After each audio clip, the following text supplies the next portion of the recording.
is this? Those have been floating around the place. They were like, it lifts desk. There's these three that are in here. I don't know What are we doing for. around here? Is this like a new Brent Austin thing? Do they have like some laughing emoji or questioning emoji? I appreciate this right here because I send this emoji constantly to people. Yeah, it's like one of my favorites. Yeah. I mean, this is a staple. I don't know what we're doing here. Yes. I guess there's a lot of love going around the Action Sports Jack studios. What else we got? Oh, it's just the same ones over and over again. Look how straight this microphone is. What a debacle today. What's going on around here? Nothing but a debacle. What's going on around here? Holy cow. We are live. Wrong way. Hey, the camera going the wrong way here. We are live. Oh, thank you. Sorry, I moved after you'd set up the camera. Appreciate that. Action Sports Jack's 24/7 Network, show that has no name. We made it through a whole run with no name. How about that? I mean, no name was the name.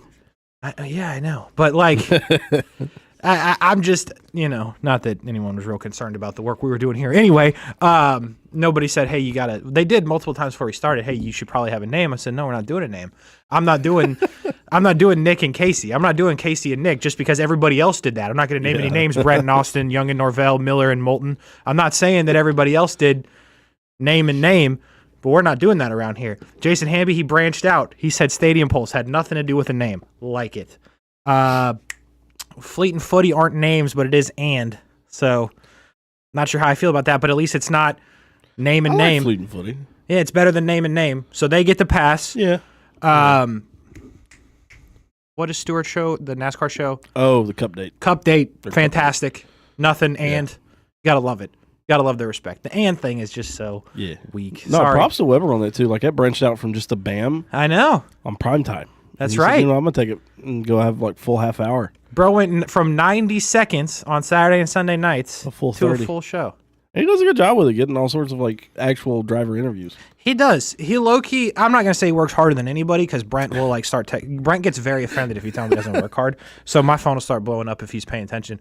But I will say, if you have not seen the Cup Date, it's coming back, I assume. If not, sorry, Stuart, you're getting a lot of love for a show that's not coming back. But I'm pretty sure it is for Daytona and the NASCAR season. Yeah, we might be back in a couple of weeks with that one. Stuart always has like a driver, and like not like random driver one. Like bro's got Joey Logano and Kyle Larson, and Chase Elliott, all the people you've heard of. So you should watch it if you're interested in NASCAR. I like to bet on NASCAR. The most fun I ever have is playing Daily Fantasy NASCAR, which is a mess because it goes by like where your guy starts and where he finishes. I know that sounds stupid, right? Because obviously that's the point. Yeah. But like if you pick the person that starts in first and he finishes in last because he crashes, you get negative whatever the back is. So if he starts in 1 and finishes 43rd, you get negative 42. Oof. Yeah. Yeah, that's rough. So, like, you could be in first place winning $1 million on the last lap, and your dudes crash and finish in last, and all of a sudden you have to give them more money. Like, it's just... That's foul. It's not this. I'll tell you that. There's very rare that I'm doing this. It's very much the questioning. It's very much, why did I pick these dudes, and why did they crash on the last lap? So, shout out to Weber and the Cup Date, which you can see on the Ash Sports Jacks 24/7 Network. Daytona in like a month. And the Rolex 24, I think, is this week or next week, which is a whole lot of racing at Daytona, which I'm sure Stuart Weber is all over as well. Anyway, Nick in the control room. I'm Casey. What'd you say? 5 days from now. What is it, Wednesday? It's Thursday. It's Thursday through Saturday. There we go. 23rd to the 26th. I'm sure Stuart will be down there if he hasn't been down there already. So, anyway, Nick and Casey, Action Sports Jacks 24/7 Network. We'll take it till noon. NFL divisional, best bet stuff, DFS stuff. I have some college basketball stuff. We've got just random stuff, college football stuff, whole lot of stuff. Is what we're going to do today. Stuff is the majority of what we do around here. Starting with stuff that means nothing to anybody. How was Disney, Nick? Disney was great. Wasn't it raining? I was going to text you on Monday because it was raining at my house. It was raining at my buddy's house in Kissimmee. And I talked to my mom, it was raining at her house in Tallahassee. So I just kind of assumed it had to have been raining at Disney World. It rained kind of at one point, but it never rained hard. It kind of like just sprinkled for a minute. Everybody started putting on like ponchos. This was like late Monday night. You got to hate that. It was like late Monday night as we're waiting because we thought there was an 8 o'clock showing of Fantasmic, so we were in line waiting for that, and it started to rain. Okay. We didn't have ponchos, and everybody else did, but it wasn't enough to be miserably wet. This sounds very much like a Nick story. I like this. Was there no show? No, not an 8 o'clock, because as they started letting people in for the 9:30, I asked, is there an 8 or an 8:30, whatever it was? She's like, no, there's just 9:30, which was a bummer. How long were you in line? Like 10 minutes. We weren't in line very long. Oh, then you got out of line, you're saying? Yeah. Okay. They just let us through and we got out of line. We stayed for the other show they had that night. It was on the Chinese Theater building. Yeah. The great Mickey and Minnie's Great Ride, whatever it is. Sure, yeah. So we stayed for that and then we left. Went back to the hotel and crashed. So you did not get rained on. I like that. I like to hear that. A little bit, but not enough to be miserable. Describe to me the Disney fit. You wearing ears? No, I'm not wearing ears. She's wearing ears. That's fine. She's allowed. She's a girl. Trying to think what I wore Monday. I think Monday I wore just a shirt from a band that I like and then shorts. So no Disney apparel. I did that on Tuesday. She did on Monday. She had a Mickey Mouse shirt on Monday. So she just didn't want to wear Mickey together at the same time. Sure, I like that. I respect that. So she wore Mickey on Monday. I didn't. I wore it on Tuesday and she didn't. So that's the fit. She wore ears. She'd go between like a pink set and a black set of ears. 2 pairs of ears. Yeah. How much they run you for the ears these days? Far too much. You had to have bought a pair at some point. The pink pair that she has, she bought them at the park forever ago. I like how she bought them though. I like how you said I'm not getting tied up in that. All right, so just a straight up pair. You said you make your own money. You buy the ears. That's what you said. I respect that. She might make twice what I make. Yeah, she probably does. Anyway. All right, so I think this is a pair. This look right. $35. I feel like it would be more, even though 35 is outrageous. Yeah. I feel like the Disney could get away with charging 50 and people would buy them. All right, well, here's the next to the one that she bought. Oh, there's some that are like $30. It's like a stitch pair. Hers are like just sequined. But the pair next to that Minnie Mouse bright ear headband with veil for adults by Vera Wang, limited edition, $450. Are you going to get her that? Because you guys are, going to get married? I think she wouldn't like that. I feel like I asked her about that. I was like, do you want a pair of those? And she's like, nah. Are you guys Disney people in the way that would be acceptable for her to walk down the aisle in? No. No ears in the aisle walking? No. I'm sure people do it. Oh, I have no doubt. Like the like true blue Disney adults, 100% yes. Well, okay, first off, you're pretty close to a true blue Disney adult. But I am not buying like DVC. I'm not moving to Orlando. What is DVC? Disney Vacation Club or whatever it is. It's just a timeshare thing. You knew it pretty quick, but that's okay. You're not moving to Orlando, sure, I get that, but you got the Pixie Pass now. Because if anything, $450 for a year. If anything, you're even more. That's fair. If you go 4 times, you've paid off. We've gone like 6 or 8. How about that? All right. I'm just checking. I don't know. Seems very Disney adultish, Nick, is all I'm saying. No, it's very much taking good use of what Mickey Mouse wants to give you. What does he want to give you? Very cheap passes that are good for a year that you can get you in. Can you go on Fridays or no? Yeah. There are certain blackout dates. Not Sunday. Not Saturday and Sunday. And then there are certain blackout dates that apply. Huh. Like half of April, I guess because of spring break and Easter, is blocked out. That makes sense. The first 2 weeks we can go. It's like 4th of July you can't, Christmas you can't, Thanksgiving you can't. It's fine. Those aren't times I'd want to go anyways because they're going to be absolutely mobbed with people. Hot. Just terrible. That too, and it's miserable. Oh, it was so perfect. The 2 days we were there, the weather was great. Like minus a little bit of rain. Perfect. Yes. The last time we went in December. That's all I got to say about that. I'm not trying to kill you. I didn't know you were going to die. It seems like you are. I didn't know you were going to die, but that's okay. No, like we went back in October, and that was for like Mickey's Not So Scary Alley, and it was still kind of warm, so it wasn't super enjoyable. We did Animal Kingdom, but didn't see all of Animal Kingdom. This time around, it was like 40 degrees in the morning. I said on like Saturday or Sunday prior, so we should probably take 2 hoodies. The black one that I have on right now. Extra Sports Jacks rep the brand at Disney World. I like that. Yeah, because it's a comfortable hoodie, and I didn't need anything any thicker than this. And then I have like a yellow Bob Does Sports hoodie, whatever their brand is, like one of those. It's a thin yellow hoodie. And I said we should probably pack it and take it. It's easy to fold up. We can just put it in the backpack. Sure. She's like, no, we'll be fine with one. Somebody was cold is what I'm hearing. She had the hoodie for the first couple hours. You were a bit chilly? Yeah. But I wasn't like too mad because, it was like 40 degrees. I thought it was perfect. So perfect. It was. But you were cold? Like when it's like 40, 45, 50 degrees, yeah, sure, I can deal with being cold. I'd rather be cold than hot. I agree with that. I would rather go in shorts and a t-shirt to Disney at 40 degrees than shorts and a t-shirt in 95 degrees. Yes. Because if it's 95 degrees at Disney, I'm just camping in the souvenir shop and you can just go have a good day. Yeah, I'm very much with you on that one. There's no thumbs up. For believe it or not, all these ones they have, there's no thumbs up. So that one's going to be my cut the thumb agree. off that one, flip it around, and we'll make us a thumbs up.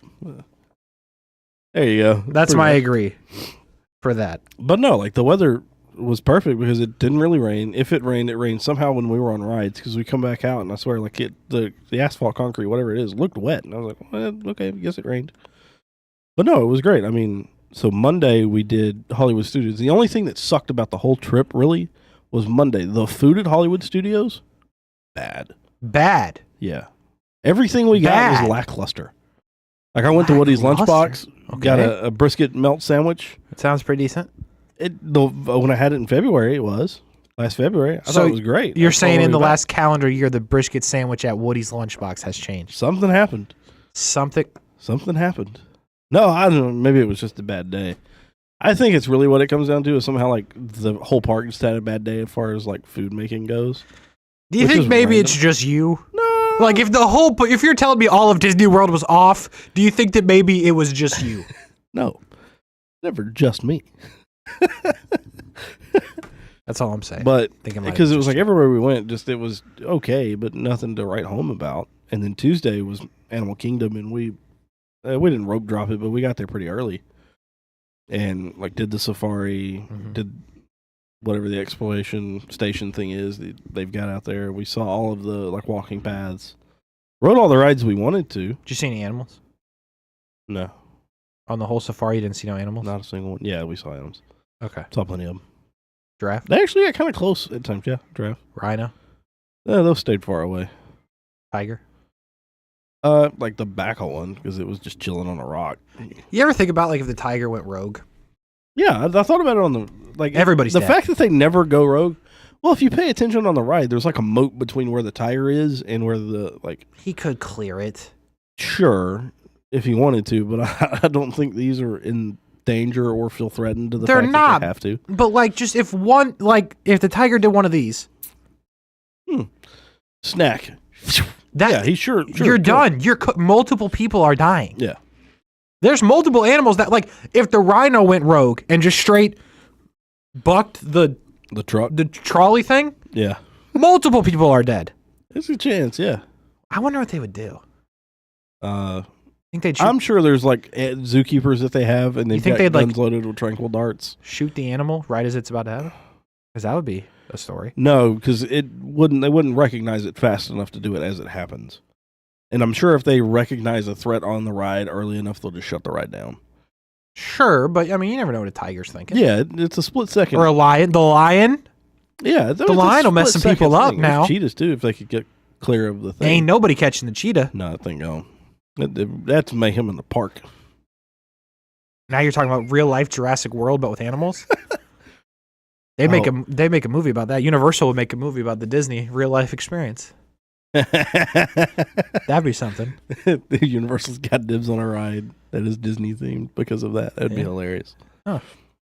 So it sounds like you had a good time. Yeah, it was a great trip. No traffic going down, no traffic coming back. I don't believe you. I had absolutely no traffic. I don't believe you. I-4 all the way. From 95 to I-4, no traffic. I don't believe you.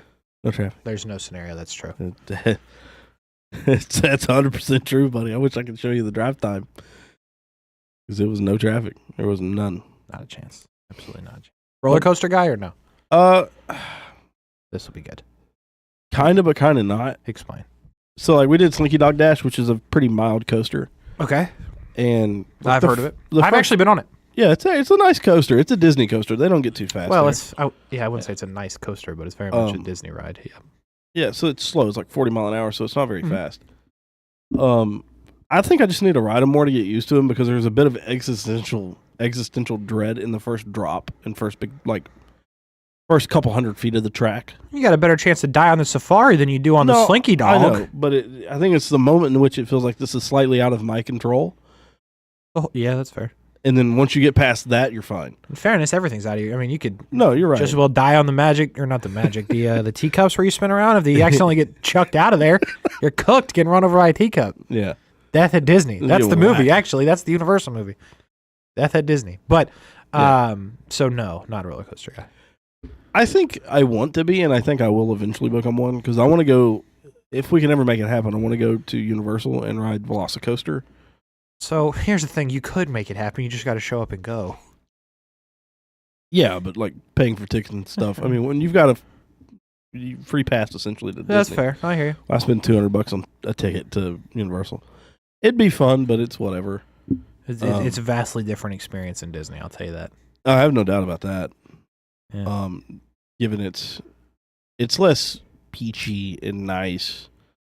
There's more exciting rides in a sense. There's still fun rides at Disney, but they're all themed. Yep. Velocicoaster's pretty gnarly. I think you'd probably cry. Yeah, it's got like a pretty wild, like just like corkscrew spin to it, which I think would be fun. Mm-hmm. There was some coaster I saw in a video. I was watching videos of roller coasters. So you're like sitting upright in the seat, and it goes backwards and goes up a lift hill. And as it goes up the lift hill, you go from upright to flat. I'd be in on that. So you're just like this the whole way up. Oh, yeah. It drops you down backwards. It's like Six Flags or something. And then you start spinning. I'm in on that. That seems wild to me. I like roller coasters. I'm in. I'd probably like Rooster Tail Puke. I'm sure it's happened. That would just be foul. I'm sure it's happened. Have you been in Busch Gardens? No, I haven't. Did I tell you one that I puked on the Sky Ride one time? No. It was rough. I'm not going to... Sky Ride? Like, onto people. It was rough. Oh. Like, they were in the park. It was not good. Don't do that, folks. Actually, I mean, it didn't affect me in any way, shape, or form. I just went on my day. You know what I mean? So, anyway. I mean, Sky Ride looks pretty... It's got some twist to it, yeah. Huh? I'm looking at it. No, you're not. Yeah, I am. It's like a people mover type thing. Oh. It's not a roller coaster. It's just I see pictures with the coaster. Why did you puke on that? It was a situation. There was like a all you could eat breakfast type deal. And then right before that, we went on some roller coaster, and I was like, "This is not going to end well." And then we were like upside down for a significant amount of time on that roller coaster, and then from that roller coaster, we were like, "Let's jump on this to go to this ride," and we were like, "Cool." And then we were up there above the people at the park, and I was like, "Well." Couldn't wait 5 seconds to get over some bushes. Have you ever thrown up? There's no waiting 5 seconds. Yeah, you get that weird taste or feeling in your mouth, and you're like, oh. It's now or never is where we were at. So I looked at my friends and I was like, well, I'm not gonna throw up on my friends. And I was like, well, I don't know those people down there. That's foul. Absolutely foul. The wildest part about it is like nothing happened. Did you puke on like a little kid? I don't know. I just somebody's mama with their like great nephew or something there. And then as soon as it happened, obviously got back in the thing, like the car. My friends were grateful I didn't throw up on them. But the wildest thing is like nothing happened. Like Busch Gardens as a park didn't know. Like somebody eventually... If it's Disney World, yeah, you're out the park. You're gone. But like somebody at Busch Gardens eventually knew because they like probably cleaned up, was my guess. But like they didn't know who did it. Yeah. Like we got off the ride and everything was fine. We went and rode other stuff. We were there the whole rest of the day. Yeah. And not at one point they were like, were you the guy? I was like, no, I wasn't the guy. Like it didn't happen. So yeah, it was a wild time. That's all I'm going to say. Don't go for the all-you-can-eat breakfast. It's gas, don't get me wrong. I think like the most wild coaster I've ever ridden was at Dollywood. I think it's called Tennessee Tornado. I have never been. I do not know. I don't even know where Dolly World is. It's in either Pigeon Forge or Sevierville, Tennessee. Oh, yeah, those sound like great places to visit for sure. That's all I'm saying. They are, though. It says temporarily closed. For like the season. Yeah, because it does get a little bit cold up there. Yeah, but no, it's got like a full inversion loop and everything. It's the first time I've ever rode a coaster like that. Look at you! Actually pretty wild. Look at you! But no, my favorite's also at Dollywood, but it's called Thunderhead. Big roller coaster, guys. It appears. This is like an all wooden coaster. Ooh, rickety.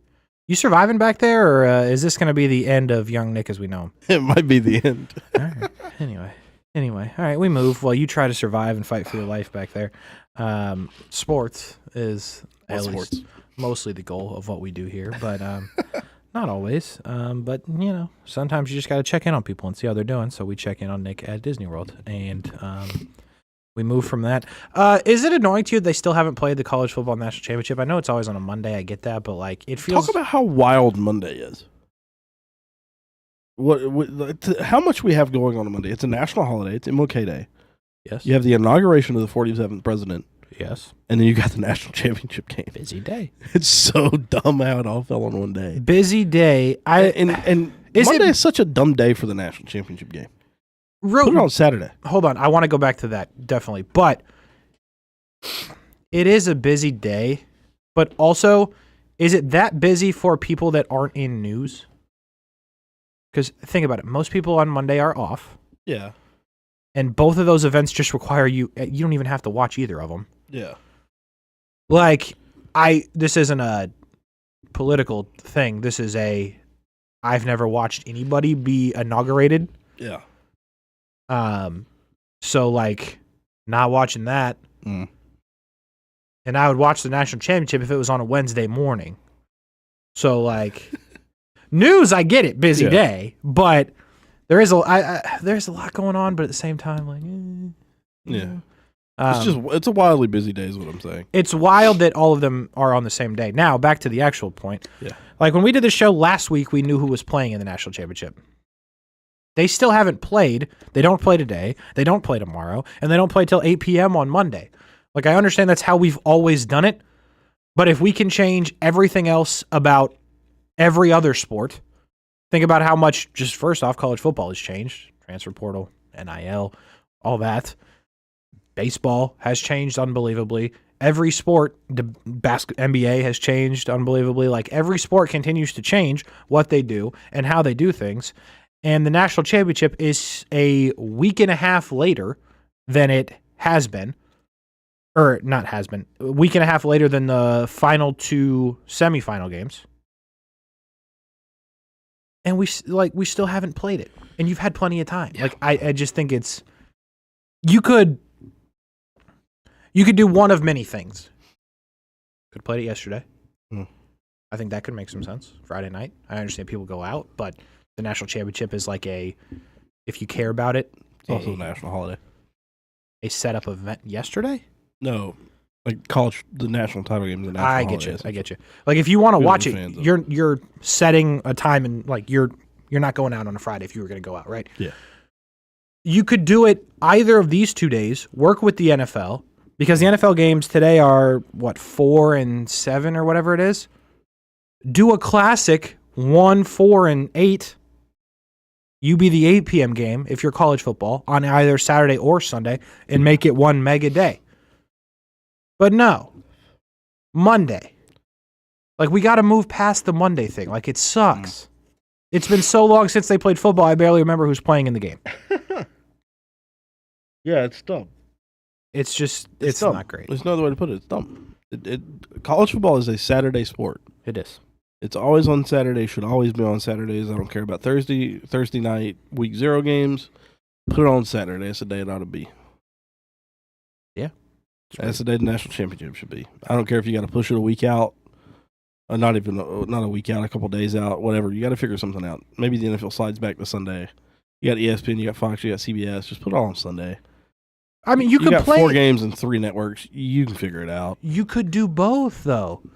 No one's complaining if, I don't think, maybe I'm wrong, if the Chiefs-Texans play today at 1, the only person complaining is CBS. Yeah. For the time slot. Get over it. Then CBS doesn't even have the games today. It's ESPN and Fox.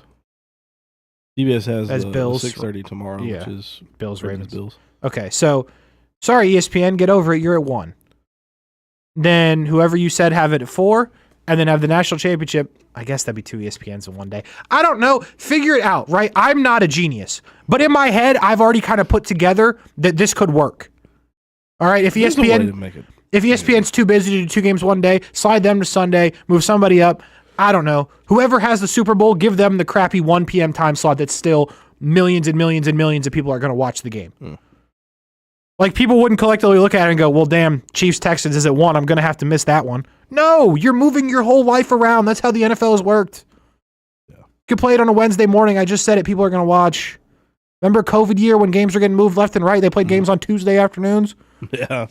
I was up in that damn radio studio not listening to a damn thing Brent and Austin were saying. I was watching a stupid Steelers game with no fans on the TV on a random 3 p.m. Wednesday. Like, I remember it clearly. So it can be done. I can't believe we're still waiting for them to play the national championship. But yeah, it's dumb. What do I know? It's dumb. I think sometimes people that aren't in power know better than people that are in power. Speaking about people that make like this, who slot games when and where, and no, it's when you think of fall. Maybe in the Midwest and the Northeast a bit with the Big Ten. At least I know in the SEC, from about August to late November, Saturdays are off the board. Mm-hmm. Saturdays off. I don't care who you're a fan of. You might be a fan of Vanderbilt. Saturdays are off the board, especially now. Them boys carrying the goalposts and whatnot. Yeah, beating Bama. Hey, buddy, I don't blame them. Uh-huh. Take them right down. What is it? Broad Street. Broad Street, same thing. I don't think it's Broad Street. Pretty sure it's Broadway. Same thing. Aren't you a Nashville guy? No. You don't like Nashville? No. That's why I like you. That's right. No, it's the fourth best metro in the state. I put Memphis, a city I've never even been to. Hold on.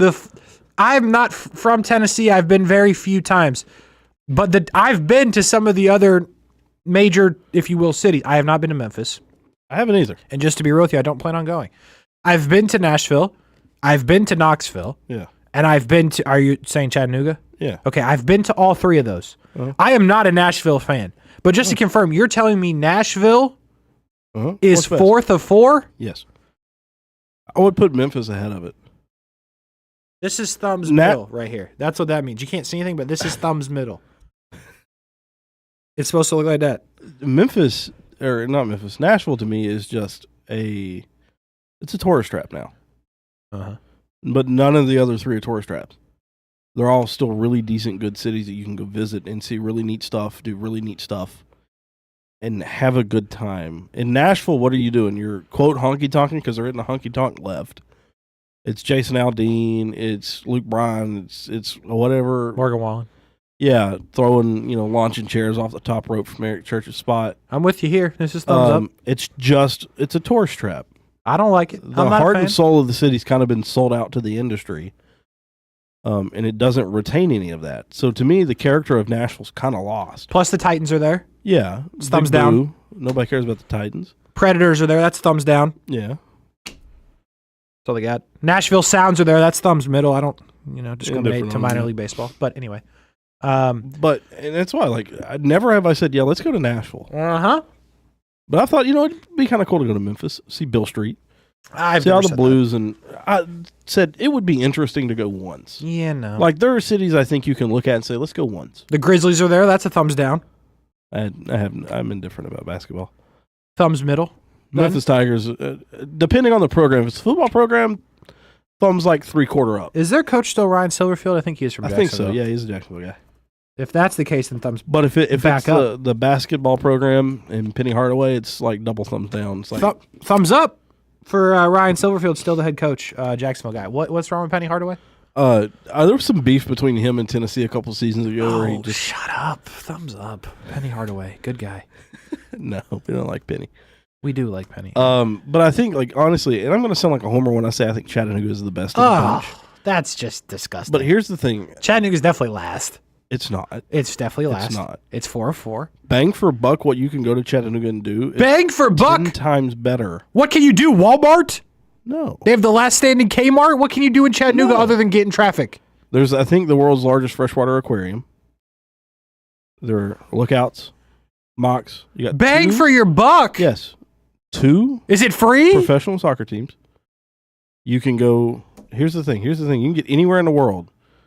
At least in the South. You can get 2 hours Nashville, 2 hours Knoxville, 2 hours Atlanta, 2.5 hours Birmingham, 3-4 hours to Memphis. Thumbs down. You've got all sorts of recreational stuff around it. It's just a good city. This is the worst thing I've ever It's heard. not. This is... If you were to visit Chattanooga... I'm not gonna. Wow. Sorry about that. Well, rescinding the invitation. I haven't got it yet, by the way. It's coming at some point. She knows the schedule, that stuff. I'm like, when do I send it? I don't know. She might get mad at me for that one, but it's okay. Because I don't know. She's got it. I think next month's when we'll start sending stuff out. Okay. Because, the address thing was a real big deal. Well, you said, let me get your address. I said, why? You said, for this. I said, okay. Then I I wanna didn't send it. And then 20 seconds later, you're like, send the address. And I was like, okay. like, whoa. So I kind of assumed they were getting sent out that minute. And you were writing she was sitting at your apartment with the pen in her hand, waiting to put pen to paper. She just knows I procrastinate a lot. That's fair, so do I. She was on me about getting all of them. So I had to go and gather 10 addresses. That's fair. And she was just on me about it, which is fine. That's fair. She's smart to do it because otherwise I would forget. But yeah, no, this ranking is wildly inaccurate. It's not. If you were to visit all 4, I have visited 3. If you were to actually it's fine. It's whatever. Who are you putting at number 1? You putting Nashville at 1? No, I don't think there is a number 1. Oh, there definitely is a number 1. There's definitely not. Even if you want to take Chattanooga out of the mix, it still ain't Nashville. It ain't It's not Knoxville. It ain't either. Knoxville's too, because here's the thing: it's as much as I love the University of Tennessee, there's nothing there. There really isn't, and the university's kind of wart on the side of the city.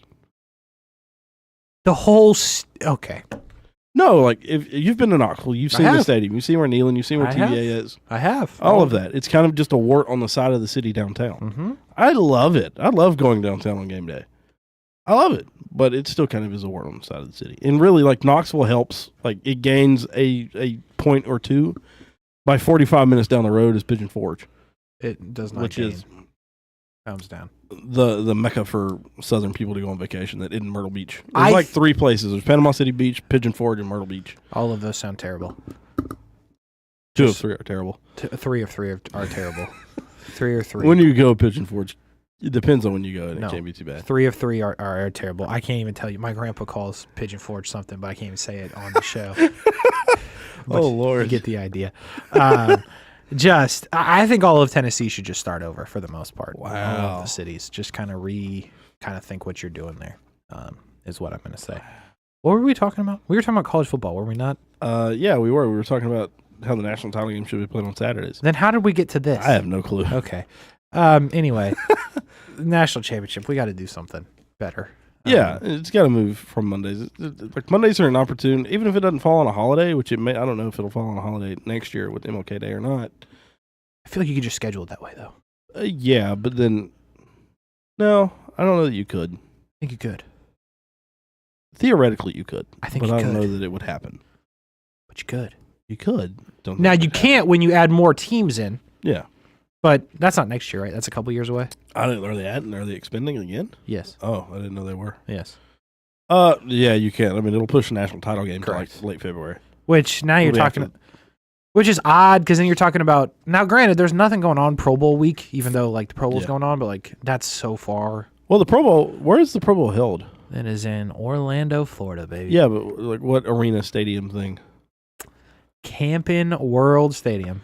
Doesn't Camping World host a bowl game? They do, but so if you expand, they host 3. But I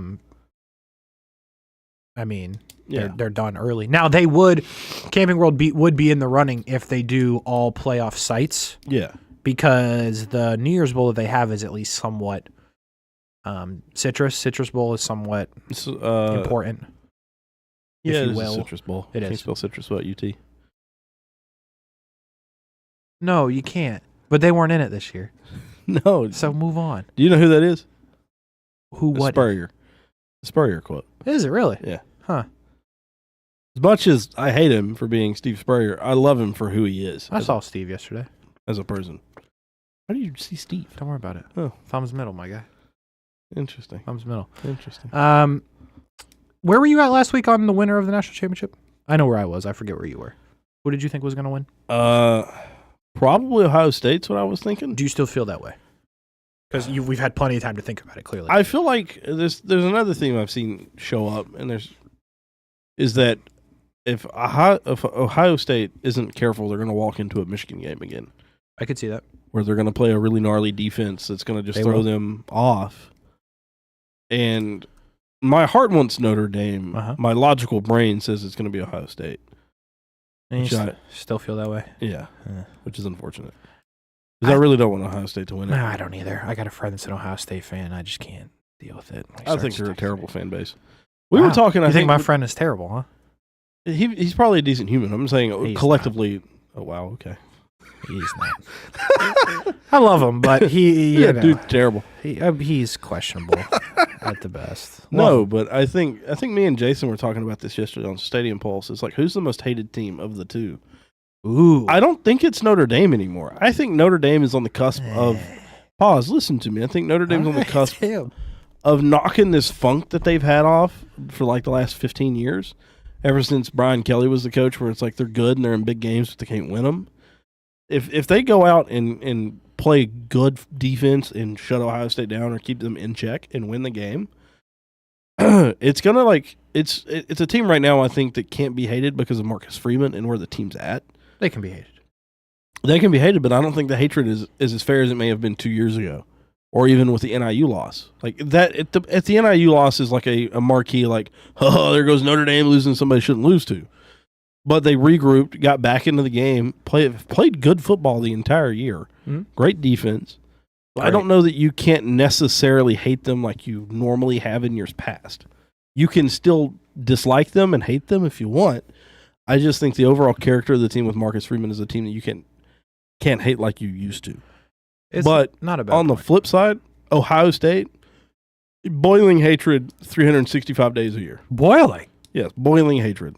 Because of Ryan Day? Ryan Day, the fan base, the stupid, ugly stadium they have. Oh, okay. This is getting personal a little bit.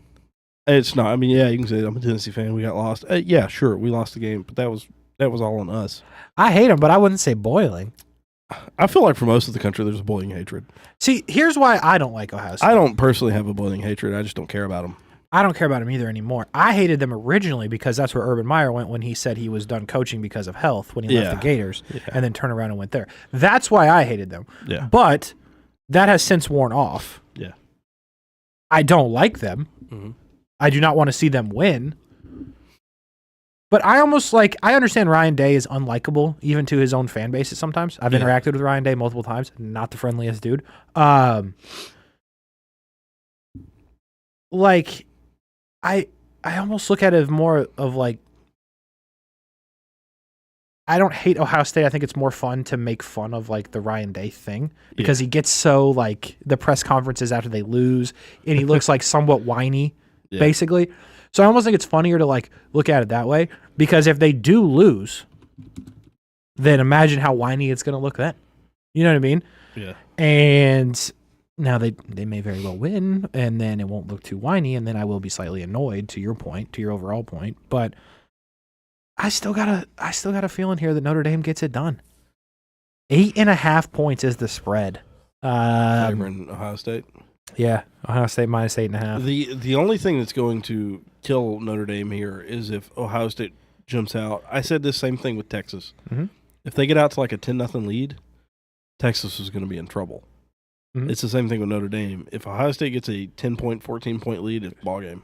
Oh, it's not even. I don't even think it's 10. You're thinking one score. If it's 7, if they go out and score very quickly, 7-0. It may be the most important coin toss in Notre Dame's like history. Yes, because they get the ball first. They need to keep the football. Yes. It's not even that they need to get it; they need to control it. Yes. 3 and out is just as bad. Yeah. Like you need to get it, you need to hand it off multiple times, and hopefully you've got a first down, and now you're looking at like 2nd and 4 because you got to control the clock. Yeah. And I think Riley Leonard's talented. I know it hasn't always shown. Yeah, but he's not like a quarterback that'll push the ball. No, but he's also not like terrible. Yeah, like I don't have a good example here. Like when the Gators are running out, Treon Harris and those type of folks. Yeah. Like he can play the position of quarterback. Now, again, they're not going 60 yards down the field in one chunk like Ohio State can, but I'm more confident in him than I feel like a lot of people are, but I still agree with you. Like, they do not want to be in a hole because they need to play a certain type of football. But I also tend to believe that Notre Dame's going to figure out how to play Ohio State on defense and at least make it difficult for them where they can't just go out and take advantage early. We'll see. I mean, they held down Georgia, albeit without Carson Beck. How good is Carson Beck? We don't know. Carson Beck, by the way, just all over the internet. Like, since the transfer to Miami, my bro is just living it up with his girlfriend all over the world. I am mad at him. How much was his NIL deal worth? I thought I saw $4 million. I feel like I saw, but I don't know for sure if that was right. But what a life, Carson Beck. Shout out to you. I'm not mad at you. A lot of the internet's mad at you, Carson Beck. Expected to receive $4 million in 2025. Beautiful. I'm not mad at you. No, I don't care about Miami. I don't care about Georgia. Smart move. I ain't mad at you. Go live your life with your girlfriend. If everyone wants to be mad about it on social media, let him be mad. Let him be mad because you rich. Don't worry about it. On the flip side, why Miami's paying bro $4 million is a whole different conversation. But I will not get into that part too much. But shout out to Carson Beck for no reason. But anyway, we'll see. In still a couple of days, Notre Dame, Ohio State will eventually play football on a Monday night. After being off for roughly a week. What is that, a week and 4 days? Like a week and a half? It's just dumb. Because that first game was Thursday, right? Who played first? You remember? Notre Dame, or Penn State, Notre Dame was first, was it not?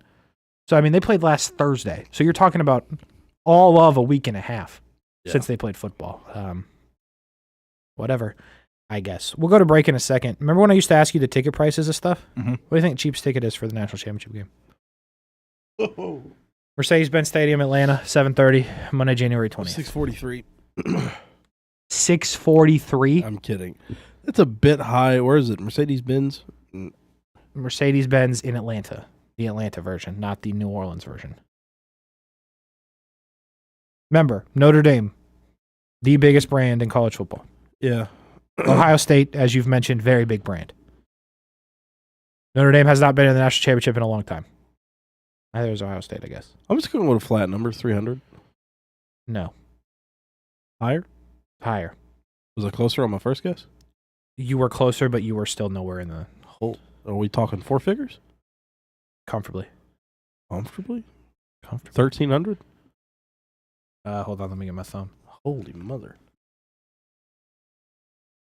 Higher? Yeah. 19? 15? 17? 43. 34. Wasn't $9. That's pretty good. 1734. Yeah. And you are so far away from the field. 1734. Sometimes people just got more money than they got sense. Would you pay 1734 for anything? Like a ticket to anything? No. Tennessee in the national championship, what would you pay? Not $1,734. I'd pay $300-400 for a ticket. Okay, so you wouldn't be going, is what I'm. Yeah, I'll sit at home and watch it. It's a better view anyway. You know yeah, bathroom's close. It's clean. It's nice. It's AC. Can eat whatever you want. I want. It's probably cheaper. 30 minutes. Yeah. I will say the Mercedes-Benz in Atlanta, their concessions, they've got that figured out. They're cheaper. Not bad. It's an overall good experience. I went there when the Jags played there. The Jags lost. Shocker. Jags update of the show before we go to break. Uh-oh. They still don't have a coach. Yeah. That's all we got for They're you. going to hire the wrong guy. I like that. I like the optimism you have. I feel the same way. It probably will not turn out well in the Jags' favor, but you never know. Rebellions were built on hope. Rumor has it. That's a quote from Jyn Erso from Rogue One and Star Wars. How about that? I was about to say, that sounds very Star Wars-esque. Better believe it. So, you know. And title drop, boom. There's your episode 4 title. That's how that was written, because episode 4 is A New Hope. This movie came out. No, I know what I'm saying is in the movie, the way it's written. Oh, yes, mic correct. drop moment for the title card, essentially. Absolutely correct. I'm with you. Arguably. Oh, boy. Arguably? Oh, boy. No, 100%. That is the best of the new Star Wars. Yes. 100%. Unquestioned. It's arguably the second or third best Star Wars movie.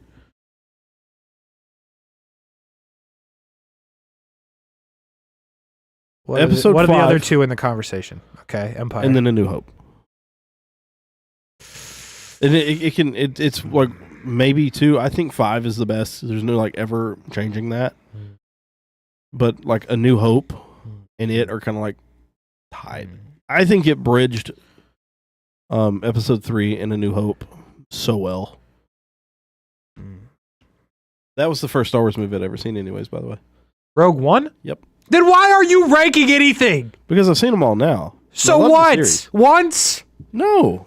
I live Multiple this times. life. I'm trying to get the fiance to watch through them. I watch them every day. I live this life. Every day, buddy. If it's on, I turn it on.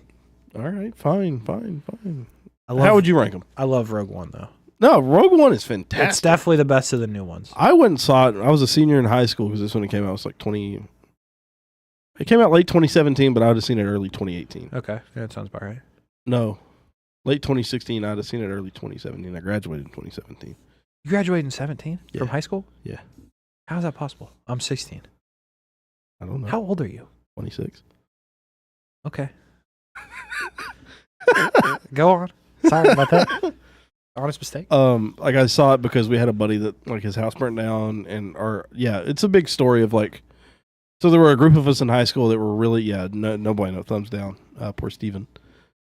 There were a group of us that were like the brainiac, the good kids in the audio video class. Sure. So like Steven was one of them, but it was really me and this other guy. Well, our audio video teacher, to do something nice for the kids, like, hey, look, do you guys want to go see a movie? Oh, I thought you were about to tell me that the audio video teacher burned down the kid's house. No.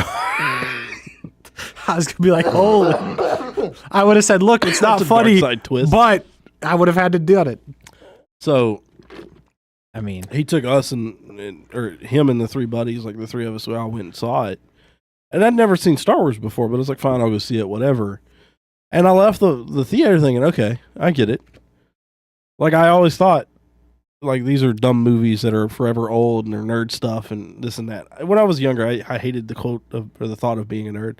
Huh. All I did ever was sit around and play video games, so I was a nerd. I just didn't want to admit it. I got you. Stupid of me. I respect that. But then I got into Star Wars, and this is like 2017. Sure. 15's when A Force Awakens comes out. So I'm a little late to that one. And then... That one came out first? Yeah, it's Force Awakens. No way. Yeah, Force Awakens was remember. 2015. I don't remember. Anyway, go on. That can't be right. Yeah, it's 2015. Damn, that is right. I'm old. Sorry, go on. I mean, that movie's almost 10 years old. It's wild. Damn! How did it get 93 on Rotten Tomatoes? That's just foul. Go on. I'm sorry. Well, of those, like, 3, that's It was definitely the best one. Yes. I think maybe The Last Jedi gets a little too much hate. I feel like it's Is that the middle one? okay, yeah. No, it's terrible. I feel like it's okay. It's okay at it's best, but it's really still nothing bad. great. It's not good. And then the last one is just Putrid. They're Putrid. holding bro up on a Putrid. he's a puppet. Yeah. The whole thing Putrid. is just rough. Should have never made it. I mean, thumbs double down. Hold on. Thumbs double down. But so that was the first one I saw, and then I was like, all right, fine, I'm gonna go watch these. And what I did wrong was I watched prequels, original trilogy, and then Force Awakens. I should have done the original trilogy, then the sequel trilogy, or the prequel trilogy. Then No, I think you did it right. I wish I'd have done it the other way around, but I'm fine with it either way because it gave me the entire story. Yeah, it's better that way. And here's another hot take, and you may disagree with me on this, but I feel like you might be the only person to agree with me on this at the same time. The prequels are 1,000 times better than the sequels. And it comes in the fact in episode 3 they deliver on something. Yeah. They deliver Vader. What does episode 9 deliver? He's a puppet. You're like it delivered Rey is what they were going for. Like she's supposed to be the next Skywalker, even as a Palpatine. Right. Hashtag spoiler alert, my bad. Gosh, you really just ruined it for If you hadn't seen that thing by now, yeah, forget nothing. about They it. deliver nothing in 9. They deliver nothing in That's 9. terrible. And you They turn their villain into it. Yeah, they deliver nothing. It's really bad. But 6 delivers and 3 delivers. Yeah, agree. Prequels are better than sequels. I love the prequels. I do too. Big fan. Love them. I was a child when they came out. Love I was too, but I Big didn't watch believer. them. Wanted to be Anakin Skywalker my whole life. Still do. If that opportunity came up, if that came up on Indeed, I would apply for sure. There is no doubt. He's like, Quickly. Very, very quickly. So how does house burn down? I honestly don't even know. It's so long ago. I don't remember. It had nothing to do with the audio video guy? No. Okay, Like, his house just burnt down. He felt bad for him. Also, I wouldn't took us to necessarily go see a movie. That's almost like borderline. You can't take students to movies anymore. Well, we were seniors in high school. Still. It's second semester. At this point, we're like teachers' aides. Yeah, but see, I was No, I teacher's get aide it. too, but at no point were the teachers that I was I get it. assisting like, hey, we should go to the movies. I'd be like, no, this is how you end up on a list. This is definitely how you end up on a list and can't live near schools. And you work at one. But so. no, that wasn't his intent, which is Redskins are 3-0 all the time versus the Lions in playoffs. So what you're telling me is you're trying to talk sports is what I'm hearing around here. Well, I mean, that's the whole point of this, right? That's what they say. We're supposed to take a break. Now it's 20 minutes later. We are taking the break. We are taking the break. And then we will. I do have best bets, believe it or not. I do have a thought on the Commanders and the Lions, and all these other games as well. I even wrote down some college basketball betting stuff, which I will get out there. Interesting. But that was a whole lot of stuff that we talked about in the first little run here. And on the other side, we'll try to talk about maybe some sports. You never know. Matt's trying to push us in that direction. I guess we'll see. Matt's like, dude, I'm tired of hearing about Star Wars. Let's talk Dude's about like, sports. dude, the Commanders 3-0 against the Lions. 3-1 after today, I have a feeling. Sorry about it. We'll talk about it. Ohio State hasn't lost to Notre Dame since 1936. Is that a real stat? We'll have to see. If that's the case, then I hope. I still think Notre Dame wins. All right, anyway, let's take that break after 51 minutes of just riveting content. Of yapping. And when we come back, sports for the last hour or so. Maybe not. We'll see what happens. Export Check 24/7 Network, show that has no name. We'll be right back. When it comes to trucks, I know exactly what I want. And at Bozard Ford, they make it easy to get exactly that. Let's go make this truck a little more my style. With Bozard Built, I can create my perfect truck right here. Lift kit? Check. Premium wheels? You bet. Advanced lighting package? Oh yeah. The Bozard team works their magic.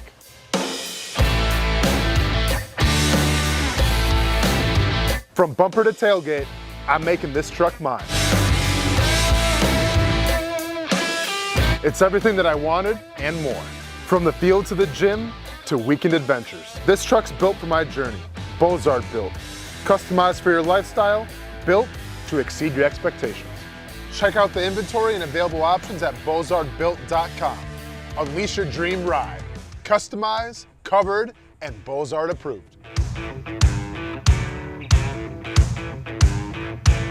When it's time to get a new car for anyone in your family, just remember, nobody but Nimnick, the #1 Buick GMC dealer in Jacksonville. Get the latest price breaks on 2023 and 2024 models or the newest 2025 vehicles in the showroom on Phillips Highway or shop online at nimnickbuickgmc.com 24 hours a day. GMC Sierras, Yukons, and the redesigned Acadias, or get the all-new redesigned line with Buicks. It's nobody but Nimnick, and part of the reason why is this is a first-class buying experience here at Nimnick Buick GMC. You're not just a customer, you're a friend. This is about getting a vehicle that best fits you and getting you on the road, and also helping you and your family down the road.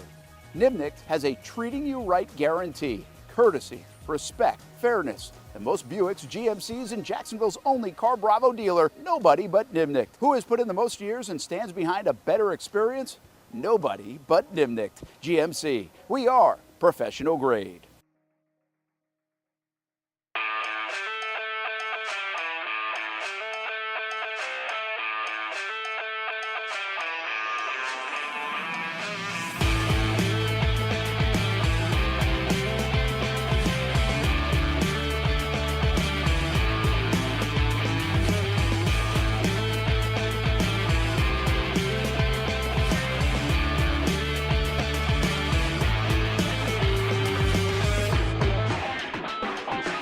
If you need a quality play this football season at your home, call That One Painter First Coast. Locally owned and operated, experienced employees, no builder-grade materials. And there's more, and for that, we throw it to Noah Schlicksup. That One Painter First Coast can apparently help your kicking game, too. Well, after my failure on skinny sticks last year on Creekside game day, I've spent a lot of time out here at Creekside practicing my kicks. There's only one issue. How's that even possible? The good news is I know exactly who can help. That One Painter can handle all your painting needs, from field goal posts to cabinets to stucco.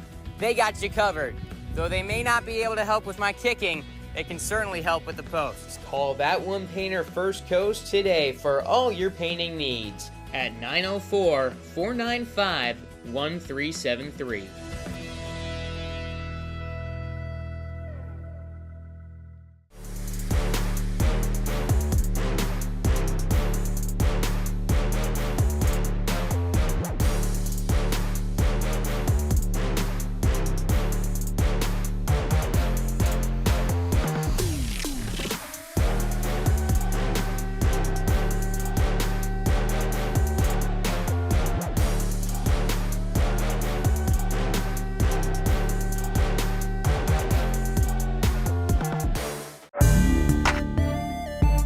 '24 provided plenty of memorable moments for the Jacksonville Armada on the pitch, including another conference championship game appearance for Tommy Krasanovich's under-23 men's team. Debuting this year for the first time, the girls in blue, as the Armada fielded a women's under-23 side in the WPSL and made its presence known with some highlight moments. Potential goal of the season! Then attention turned to the future, with MLS Next teams representing the Armada badge in 3 age divisions this fall, including an under-19 squad ranking among the best in the state. Those teams are a big focus on Fleet and Footy, covering the big soccer stories each week on the Action Sports Jax 24/7 network. I'll put one in the back of the net for you. Join us for player profiles, fun interviews, and the very latest on the Fleet and all things footy. That's every Thursday at 2 p.m.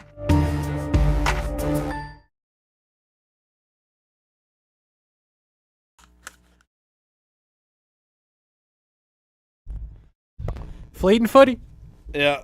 It's the rattle of your headset as you're scrambling to put it back on. My bad. We come back. My bad. Fleet and Footy, Action Sports Jax 24/7 network. You can see it like you just saw in the commercial. That is a look at downtown Jacksonville Pretty gloomy today. as we currently speak. Little gloomy. Not mad, though. Feels good outside. Does it? Mm-hmm. Oh, man, it's going to feel good Monday and Tuesday when it drops back off. First alert weather team says it's like in the 40s again. 40s, huh? Yep. From the first Shout alert out weather. Mike Burge, Corey Simma, Trevor Gibbs, Garrett Beanball. Uh-huh. That's right. Sarah Canty, too. Who? Like the fifth Met we have, Sarah. Oh, shout out Sarah. I don't know Sarah. You know? Yeah. Oh, that makes sense. Took Maritza's spot, I guess. What happened to Maritza? Some in St. Johns County now. Yeah. It's hard to keep up around here. Thumbs middle. Thumbs middle. All right. Sports. Matt says, yes, indeed, that is a real stat. And I'm just going to believe you. I don't have the... maybe Nick will look that up as he starts furiously typing on the keyboard. That is a long time ago. 1936. That is a heck of a stat. How often do they play, though? Not that often. I mean, obviously they've played, but... Okay, so they've played 6 times. Since 1936 or ever? No, ever. Ohio State is on a 6-game win streak. So they're 6-0? Yeah, they've never beat them. Notre Dame has never beat Ohio State. So the first time... Then where does 1936 come into play? Is that the first I honestly game? don't know. You looking at the right thing? You looking at the right sport? It says Ohio State Buckeyes.com/sports/football/opponent-history. Matt says Lee Corso was 1 year old the last time Notre Dame beat Ohio State.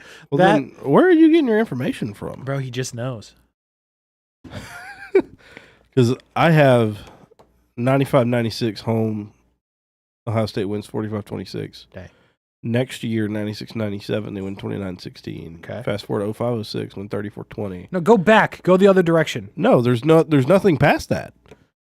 They've played 6 times. That's per Ohio State's website. Ooh. Matt, care to comment? I'm going to type in 1936 Ohio State Notre Dame matchup. See what comes up. Because I would love for Nick to be wrong. Okay, so there is October 30. Yeah. The score was 7-2.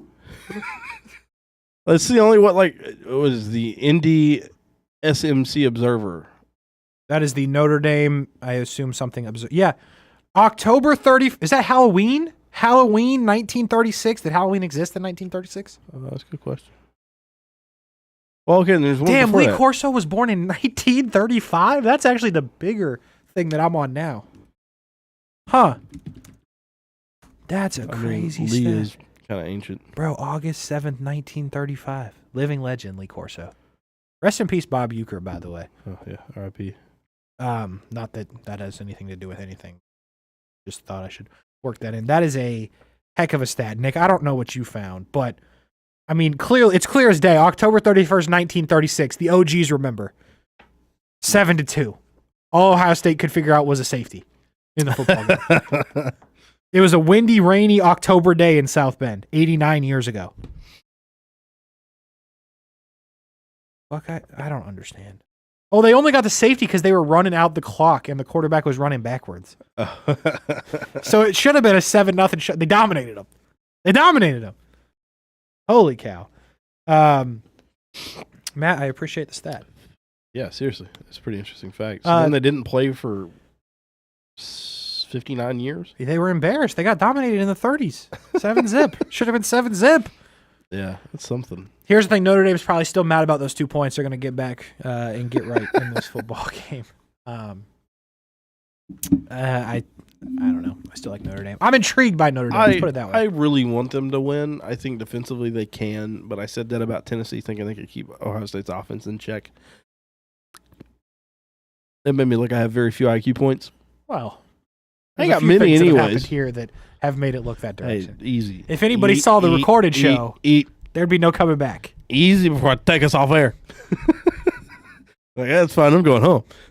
I mean, you do what you got to do. That's all I'm saying. Yeah, I mean, I ain't got many to go around, but I got a couple. I don't know. We'll see. Maybe it'll look like the 1936 showing of the Ohio State All you get is a Notre Dame safety. debacle. All they get is a safety. I bet Matt would be disappointed. All they got was a safety. Can you imagine a game ending 7-2 now, or just 7-3? Yeah. I can't imagine. Now, there is a trend here going back to 2016. They lose by 16. Next matchup, they lose by 11. Next matchup, they lose by 7. The points they're losing by get smaller and smaller. Okay. So maybe the trend continues, and maybe that number is even smaller, or it's a positive number for the Notre Dame Fighting Irish. When's the last time they played? Been 2023, September. September. Recently. Yeah, so not as past season, but last year. What was the score? Sorry. 17-10.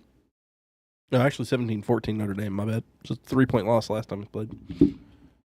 Huh. Why do I not remember that at all? Yeah, it's interesting. Are you looking at the right sport? Yes. Okay, I'm just checking. Again, same website we were just looking at. Ohio State will not win by 17 points. Nah. There's no scenario. Well, there is, but I mean, yeah, but I don't know. I like the think it's points very with Notre likely. Dame. That's what I definitely like. 8.5. Keep it over a touchdown. Just watch the points as that goes on. Or as we get closer to the football game, which still has not been played. All right. NFL best bets, I promised, and I will deliver. Last week, not a lot of games, but the best bets we had. I had Ladd McConkey over 75.5 yards. He had 197. I was about to say, didn't he get most of that on one catch? Yeah, 197 yards in total for Ladd McConkey. So that one was somewhat free. The Steelers stink. That was my fault, guys. Broncos Bills was the under. I had a good feeling. Packers Eagles. Damn it, Packers. Like, I had such high hopes for the Packers. They just didn't do it. Yeah. Not a good year from the Pack. They did not cover. Commanders +3, and they just won the football game outright. How about that? So, not a terrible week, not a great week. The what makes my heart happy is the ones that I actually put money on are the ones that ended up in the green. So, hopefully you can say the same, but it goes the way it goes. Yeah. Start with the games today. Texans Chiefs is the first one. Commanders Lions is the second one. Matt had the stat. What was it? Commanders haven't lost the Lions in the playoffs ever. Are you able to go back and see that? Yeah, let me see. I think it's like 0 something. I think I said 3-0 in the playoffs, or the Commanders over the. Yeah. Commanders is 3-0 all time versus Lions in the playoffs. We'll see how that plays out. We'll get to that one in a second. Texans Chiefs is the first one. Texans really dominate against the Chargers last week outside of Ladd McConkey with his 197 yards. But a lot of that was on defense. CJ Stroud looked better. They ran the ball well. Chiefs haven't played football now, and the Chiefs have, but the majority of their players have not played football since Christmas. Oof. They beat the Steelers. They get a week off. Then they get another week off, and now they're going to try to play football today. I am not concerned really because you're talking about Patrick Mahomes and Travis Kelce, and they've been through this every single year. Yeah. Texans somewhat hot though after the win last week. Just straight up, no points, no nothing. Chiefs get it done, Nick, or you think the Texans got a shot here? Look, the Chiefs are Patriots of old at this point in the sense of the way they play. The defense is there. The offense is hurt a little bit with being down a couple weapons, but I still think the Chiefs are going to come out on top. I don't think Texans are capable of it just yet. Yeah. But they'll give them a fight, but I think Chiefs win. Yeah, I mean, I'm there with you. It's interesting as a Jags fan, though, because I certainly don't want the Texans to win. Yeah. But I also don't want the Chiefs to win. Yes, it's tricky. So if there's a forfeit scenario at play where both teams, I'd be interested in something like that. But again, Chiefs going for the three-peat. I don't see them losing in the first round or their first football game, second round, but their first round after the bye. Best bet, though, give me Joe Mixon, running back for the Texans, had a big week last week. Give me over 55.5 rushing yards. Isn't Mixon hurt? He's going to play. Oh, okay. He is, at least what I saw this morning was he was going to play, assuming that he does play. I'm going over on the rushing yards. The number's only 55.5. Chiefs give up 101 on the ground per game. Mixon is their option, their main option. They have a Dameon Pierce. They have a Dare and Goombawale. But as long as they can keep the football game close with the Chiefs, and the Chiefs haven't been blowing people out for the most part this year. They did a little bit at the end. But if they can keep it close, and Joe Mixon is actually healthy enough to play, and what I mean by that is he's going to play as far as I understand it, but actually in a position to take his normal workload, then I think 55 or 56 yards is easy. But they got to keep it close. They can't, give up a bomb touchdown on the first possession and then CJ Stroud throw a pick, and then this whole thing's over. So if they can keep it close, they can play the football that they usually play. I like Joe Mixon over 55.5 rushing yards. After today, you'll see why Steve Spagnuolo will be the Jags' next head coach. Shutout of the Texans coming. I don't believe either of those statements because Steve Spagnuolo. He has interviewed. Has he done the interview? He's scheduled to. I don't know if he's done it yet. Matt,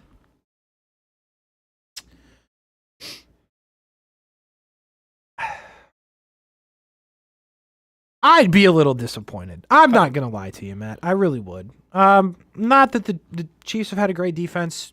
Chiefs are winning Super Bowls because of their defense. You can say what you want about their offense. You can say that's why they're winning Super Bowls. It's fine. They are winning Super Bowls because of their defense. And that's all fine. It just doesn't feel right. You know what I mean? Yeah. Culture-wise, probably a good move. They have interviewed him January 10th. Oh, they did? They could. Yeah. Damn. January 10th? Yeah. Oh, I guess they've been off. They've been mad chilling. That's a good point. Something about it just doesn't feel right. About Spagnuolo? Yeah, being the head coach of the Jags. Great defensive coordinator. Sometimes those coordinators ain't meant to be head coaches. It just doesn't. And I think Spags is one of those. There's something in my head that just says it's not going to work. Now, I'd agree. I'm not going to lie. Most of that might be the Jags. And really, the track record says whoever they hire is not going to work. Just so we're clear. But yeah.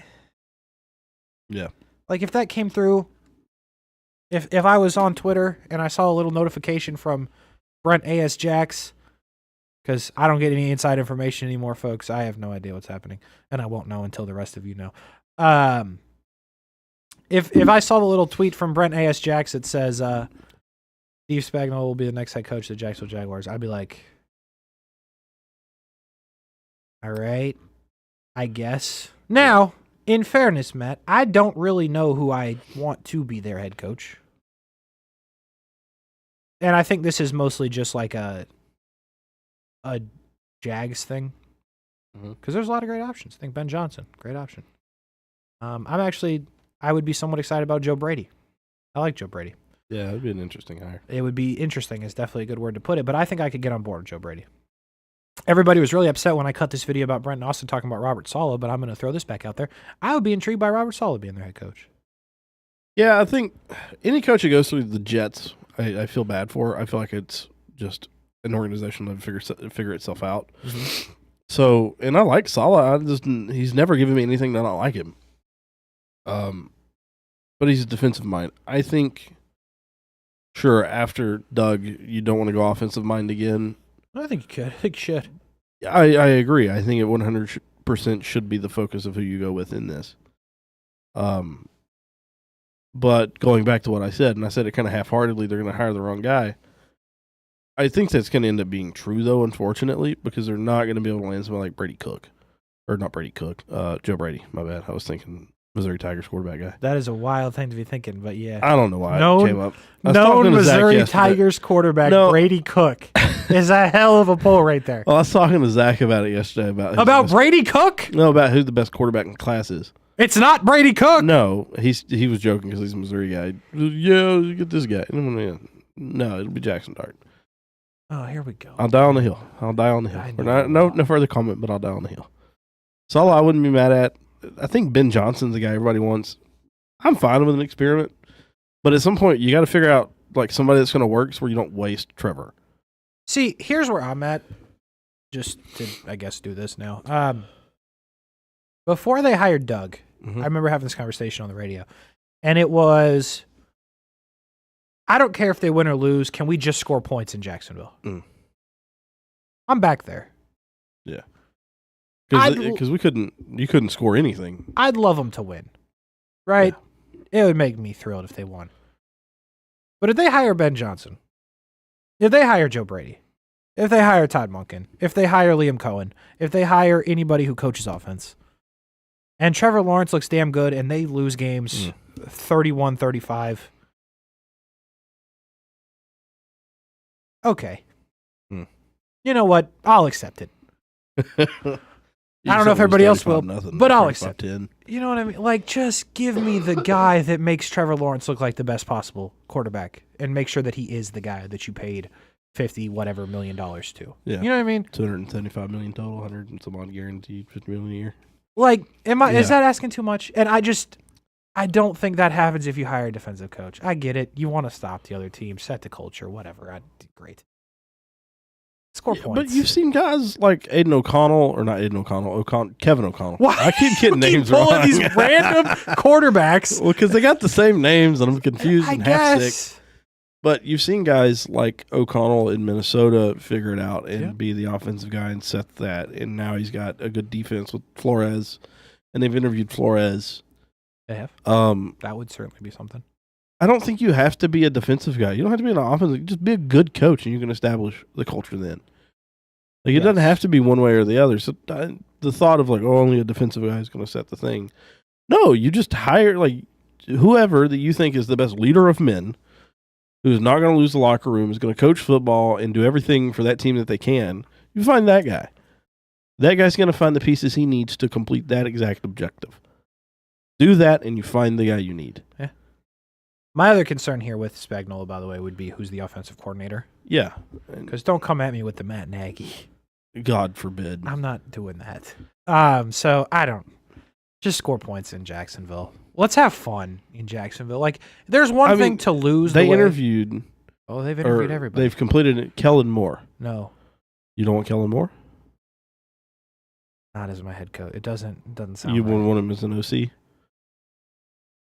He's pretty good as an OC. OC's fine. Like, again, it's just one of those things where it's like, in my head, does it register? Spagnuolo does not, just to be real with you. No, Kellen Moore, does it register? It does not. As the head coach of the team, it does not register. Oh. Ben Johnson, yeah. Joe Brady, sure. Not but sure. Liam Cohen actually really doesn't register to me, to be honest with you. I feel like everybody wants that to be their head coach. I would just be like, okay, score points. That's where I go back to that other part where just score points and it's fine. But in my head, I'm like, no. Todd Monken, actually, I could see that. Robert Saleh, obviously, he's done it. Yeah. Very recently. Well, as much as I don't want them them to hire Brian Flores, I was just about to say it registers. It's in my head. It makes some sense. By the way, I've got some signed pylons that say fins up, so I would have to figure out how to get that off before I stickered those with Jag stickers. I also have Joe Brady on LSU helmets. That's pretty wild, huh? This is how the OC and that's how down horrendous I was, buddy. Had his unsigned LSU helmets at the College Football Awards and said, "Is that known offensive coordinator Joe Brady?" My friend was like, "Yeah." I was like, "Huh. Well, if Joe Burrow ain't going to sign these, I might as well get Joe Brady." And there I went, right up to Joe Brady in the lobby of the hotel. I said, "Joe, you sign his helmets?" Won't do it. Will you? He's like, "Yeah, sure." He was flabbergasted that I asked him to sign. That's a fun story about Joe Brady. So if anyone's looking for... And the problem... See, here's the real problem. This is inside the business. You know what color LSU helmets are? They're not purple and gold. They probably... Look at this guy. What color is he? The main color is yellow. They're yellow. That's right. You know what you can't do with yellow helmets? Flip them to other teams' logos. Like peel the LSU logo off. Like say I got a black helmet signed. Say he was the coach of Texas Tech. Okay. I could take that Texas Tech helmet off, logo off, stick a Jags logo on there. Boom, you don't know. Yeah. Can't do that with an LSU helmet. Yeah. It does seem problematic. Yeah, it's a bit problematic. Who else has yellow helmets? Anybody? In the NFL? No, just anybody. Packers. Packers, yeah. If Joe Brady somehow became the head coach of the Packers, boy, I would have the first ones. I can promise you that. I don't even know who else has yellow. Toledo has an alt that's yellow, but yeah, there's no scenario where that comes up. Jags had those mustard jerseys. Probably make a custom helmet. Notre Dame has gold, but that's very much not yellow. Yeah. I just pulled a devious helmet switch, by the way, real quick. Not that anybody cares about this, but really nobody's cared about anything we've said today. I had a Duke helmet signed by Riley Leonard. Peeled all the Duke logos in the blue. Bought the green, what are those called? Shamrocks. Stickered them. White helmet, still had the gray face mask. I said, who cares? Gone. Sold that day. Gone. Devious. Get back to run the ball first, smash mouth football, and really good defense. Because we don't have a running back that can do that. Nor do we have an offensive line, and they can't flip an offensive line in the year. They've got Tank. Tank, sure, but I think at this point, offensive ETN's line, a bit of a trade piece. concern. ETN is a trade piece. I agree. Really good defense. Yeah. Yeah, they're so far. They're 2 drafts away from a good defense. It depends. I think they're good in the front. You can't do both in this. I agree with you. You can't do both from where you currently are. Because for the third, Matt, you may remember this from radio. For the third year in a row now, I am begging them to draft a corner. Everybody argued with me for 3 years, and that's fine. But guess who continues to get torched in their secondary? The Jags. So please, draft the corner this time. They're not gonna, but draft the corner. And I'm not even saying Travis Hunter. If the Michigan kid... They'd get Travis Hunter and play him at receiver. I know they would. I know they would. I think he's a better corner. Yeah. They hire Ben Johnson. They draft Travis Hunter as a corner. Take him and play him as a receiver. And they run me and you out there as opposite Tyson Campbell. They're like, hey, this is all we could afford at this point. Holy cow, man. I mean, that's essentially what happened with signing Ronald Darby, who's like on year 12 and ancient and old and slow. Go back and pull the archives. I got fired because my takes were terrible, right? But I was in here with Austin that week that they signed Ronald Darby. Go back and pull it. You were here. You were here that whole week. I probably, yeah. And I was like, Ronald Darby, this is not it. And Austin was like, oh, I think it could work, the system. You were like, yeah. And I was like, no, it's not going to work. Go back and pull the tapes. I don't know what days they were, though. Darby was a bad signing. Bad signing. Who could have saw that coming? Now, see, if you signed Darby 5 years earlier, it's a good signing because he's still somewhat young and still has some decent legs. This guy. But he doesn't now. Thumbs up. Anyway, I still think we need toughness. The whole team. That's a mentality thing you can't. It goes to the coach. I'm not arguing that. Well, get Big John Henderson somewhere on the team. Matt, don't you just want him to score points, though? I know I sound like Brent, but don't you just want him to score some points? I'm not even sounding like Brent or Casey or whoever. I want points. Points. As a Tennessee fan. Points. Points are fun. Points bring people to the stadium. That's what I'm saying. Points bring revenue. You knew. Smash Mouth football, winning games by 3 points week in and week out. It's great. It's cool. Sweet. Love it. But this ain't 1991. Or 1936, when the last time Notre Dame beat the Ohio State. You drop back and you sling it. And you've got a guy that can swing it. We that think. is good at the. Yeah, I think he can. Got to unlock it. And Doug couldn't. He pushed some button right in 23 He did for to get something to click. He did for a moment. Or 22. He did for a moment. But you got to get a guy that can do that, and I think that'll happen with Trevor eventually. And you can't waste Trevor. Correct. I mean, duh. Yeah, no. Correct. You can't waste Trevor. I don't know. It's a feel thing, Matt. And in my head, it doesn't compute. We'll see. I'll probably be wrong. But I do go back to what Nick said earlier. They'll get it wrong. Well, I said last year, I didn't want a receiver. I didn't want the second best guy on LSU's team, and I'll eat crow on the fact he that was BTJ. good. He was very good. I am very happy we have him. Very good. I still wanted a corner. Now I don't know if there were necessarily any like great corners in that class, but I still think in the second round you could have gotten like Kool-Aid McKinstry or something. Hey, I remember Kool-Aid. Or anybody really that's in that draft, and they pan out far better than whatever you have on the team. You didn't play Mason Smith, though. You didn't play Mason Smith like the last 3 weeks of the season. It actually looked somewhat decent. Yeah, Mason Smith actually did have a pretty good. But you didn't. Couple games. You didn't play him. He had a goofy celebration. Yeah, that's fine. But he's also the guy that did the backflip, right? No, that was was the other rookie. No, right? It was Ledbetter who did the backflip, I believe. But after Brian Thomas Jr., Terry Arnold was drafted by the Lions, and he plays. He's good. I'm not saying you should have picked him. You obviously should have picked Brian Thomas Jr. I'm just saying. Hindsight is 2020, but the more important immediate need. You need a corner now. Where you could have slid at the second round and got Ladd. A guy like Cooper DeJean was a second rounder. You mentioned McKinstry. There's a lot of corners in the second round. So they just never went for it. No. Which was not smart. Hey. But because that secondary was atrocious. One thing's for sure, though. You do stuff like that, you should definitely keep GM to make those moves. All right. Yeah. So we move back to the best bets.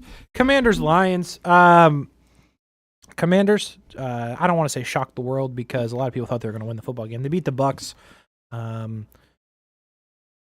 Bucks are just okay. The Bucks were what the Bucks, I think we all knew, either very up or very down, and they were not very up in that game, and Commanders go in and take it from them. Shout out to the Commanders. The Commanders give, in my opinion, the Commanders, and I know exactly, Matt, what you're going to say. You're going to say, yeah, because Dan Quinn. That's fine. I hear you. Defensive coach. The Commanders give hope to all of the teams like the Jags that it can be done. Because the Commanders, as long as I've been alive, basically, massive joke. Never taken serious. And some of that is off the field, very serious issues with the ownership. But strictly on the field, I never really remember, as a kid, I think the only person I ever cared about with the Commanders was Robert Griffin III, because it was fun. Yeah. And then, obviously, that didn't end very well for Robert Griffin III. But, the Commanders have been a joke. And here the Commanders are winning playoff games a year later. And it's actually my biggest debacle with the Jags as well.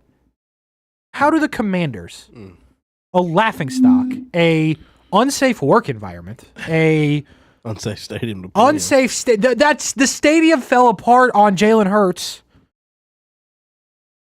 and they're winning playoff games with their top-tier quarterback, Sean Taylor. I was not around for that, I don't believe.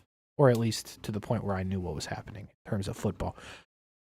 But the Commanders, all of that, coach, quarterback, boom, they win football games. It can be done. It's not impossible. Now, it does feel somewhat similar to what the Jags did a few years ago. Doug comes in, you win a playoff game, we'll see where you go from here, but I'm just saying. And it actually is very similar because then the Jags went to Kansas City and played the Chiefs, who are the one, and now the Commanders go to play the Lions. The thing is, and this may be just because they're not the Jags, I got a little bit more faith in the Commanders holding it together, though, because Jags. Anyway, Commanders, Lions. Lions haven't played football in a week or so. Or, yeah, they played the last week because they had to beat the Vikings. Then they get a week off, and now they play the Commanders. Do the Commanders have a shot to win this football game? Jaden Daniels, yes. You think they have a realistic chance to beat the Lions? I think you could see a scenario where at 8 p.m., at 11 p.m. tonight, the Commanders have knocked off the Lions. You can see a realistic scenario of that. A The slim, 14 very and 2 small, Lions. very minute chance, but yes. How about that?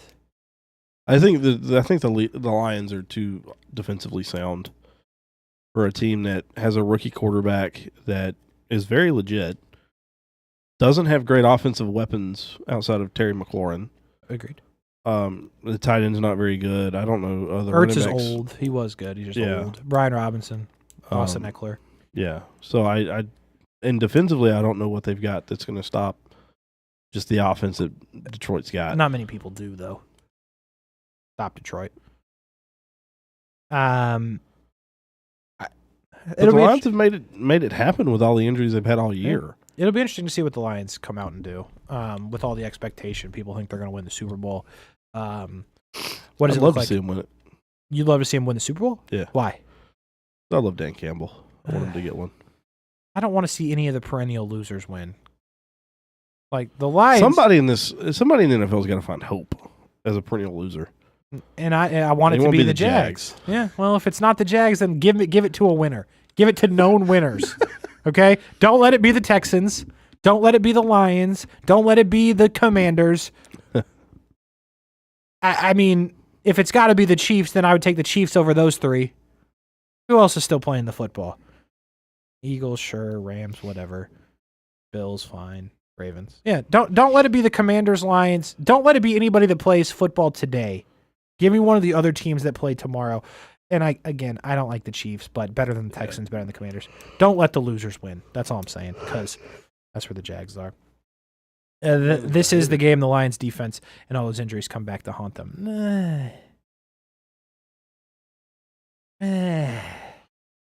My best bet, though, does have to do with the Commanders. De'Ami Brown. Yes, De'Ami Brown, known backup receiver. 2.5 catches is the line, which is odd. So give me De'Ami Brown for the Commanders over 2.5 receptions. He has not had under 3 catches in a game since November, it's now the middle of January if you haven't caught on. No less than 4 targets in any game in December or January. 2.5 catches is an extremely low number. So give me De'Ami Brown over 2.5 receptions in the Commanders and the Lions game for the best bet in that one. See, here's the thing. I'm trying to have you not lose your money, is what I'm trying to do. I agree. Jaden Daniels is very good. I underestimated that situation with Jaden Daniels. I was not a believer. I was very much wrong. Back to the 6-leg parlay situation. I'm trying to have you to hold on to your money. And 6 legs is asking you to lose your money. I got 3, though. So can I interest you in a 3-leg same game situation for Ravens Bills? That's what I'll give you. All right? 3 legs, Ravens Bills. Both quarterbacks. Josh Allen. Huh? I was joking. You're rushing touchdowns. No, but close. Josh Allen and Lamar Jackson, both over 25 rushing yards. It's cake. I don't even have to explain it to you. 25 rushing yards is easy in the playoffs for those two guys. Cakewalk. Then go Derrick Henry on his actual rushing yard number, which, as far as I saw it this morning, is 95. I got 3. Trust me. I got 3. If you got a 4th that you love in that game, then you take that. But give me Allen and Lamar, 25 rushing yards. Give me the over. Derrick Henry over on his actual number. I saw it at 95.5, which means 96. Go over. Those 3 is plus 130. That's it. No 6, no 5. I'm not mad at 4, but I got 3. If you want to go those 3 and you really want to do something, my other best bet, I'll give you the other best bet. Rams, Eagles, Cooper Kupp, longest reception, 16.5.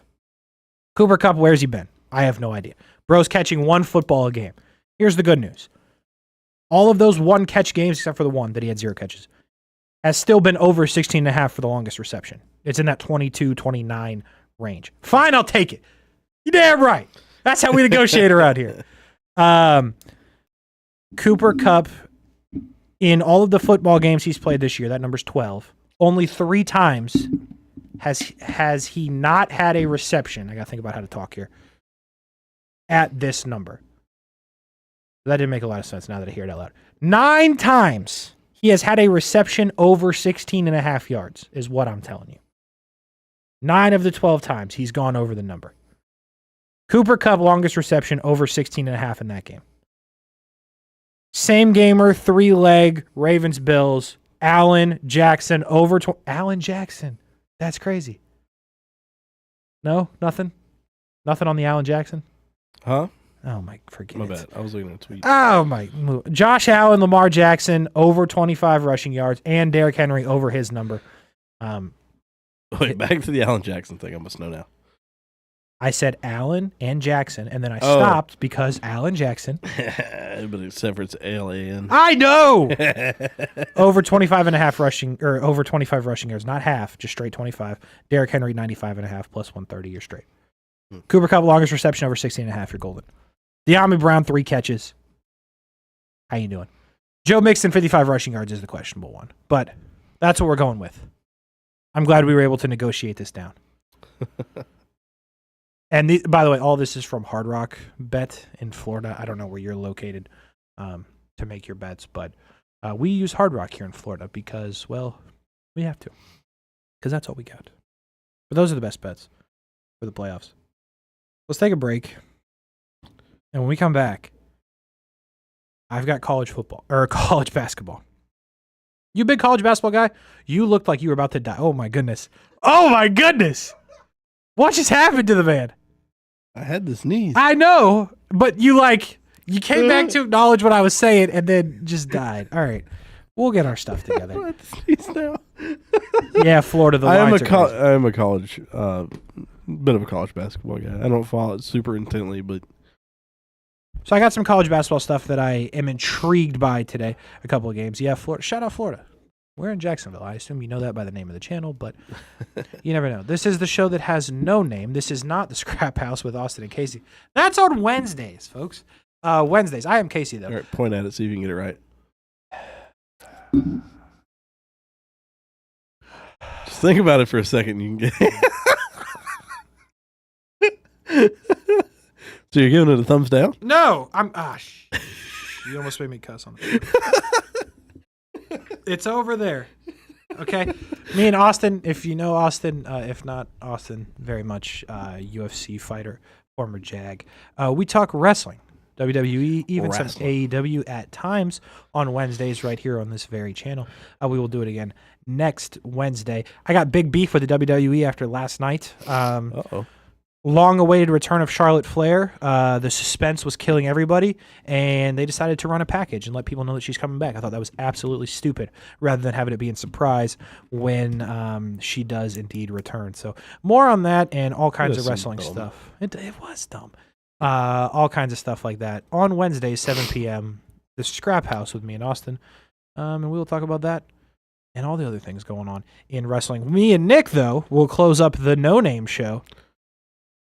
The Basketball. no-naming sports talk show. That's us. Well, if you were here at all for the first hour, there was no sports. But there was some sports, I think. We're on a sports network, but this is very much the no-name show. That way we can talk about whatever it is we want. And we'll try to do that for the last 30 minutes of the show coming up right after the break.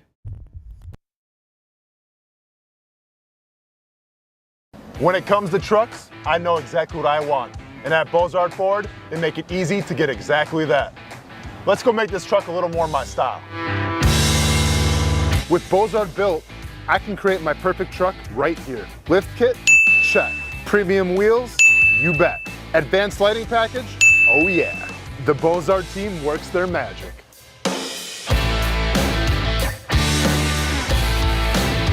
From bumper to tailgate, I'm making this truck mine. It's everything that I wanted and more. From the field to the gym to weekend adventures. This truck's built for my journey. Bozard Built. Customized for your lifestyle, built to exceed your expectations. Check out the inventory and available options at bozardbuilt.com. Unleash your dream ride. Customized, covered, and Bozard approved.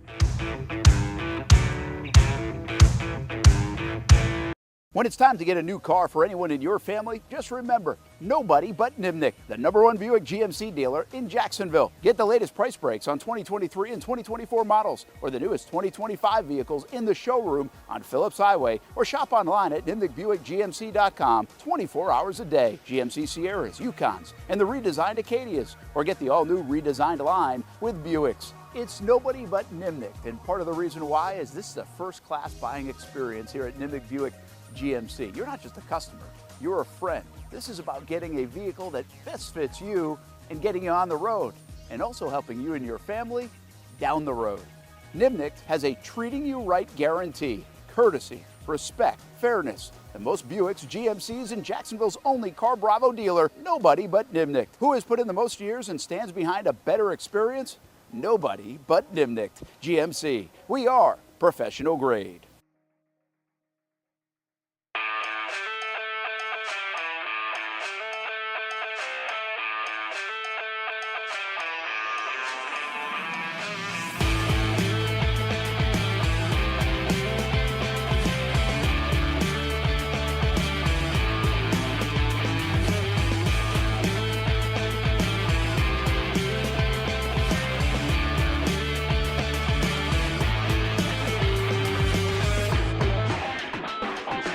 If you need a quality play this football season at your home, call That One Painter First Coast. Locally owned and operated, experienced employees, no builder-grade materials. And there's more, and for that, we throw it to Noah Schlicksup.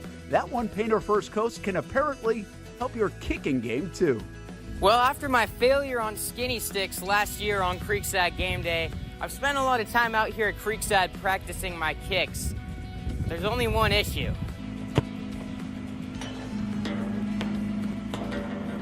How is that even possible? The good news is I know exactly who can help. That One Painter can handle all your painting needs, from field goal posts to cabinets to stucco. They got you covered. Though they may not be able to help with my kicking, they can certainly help with the posts. Call That One Painter First Coast today for all your painting needs at 904-495-1373.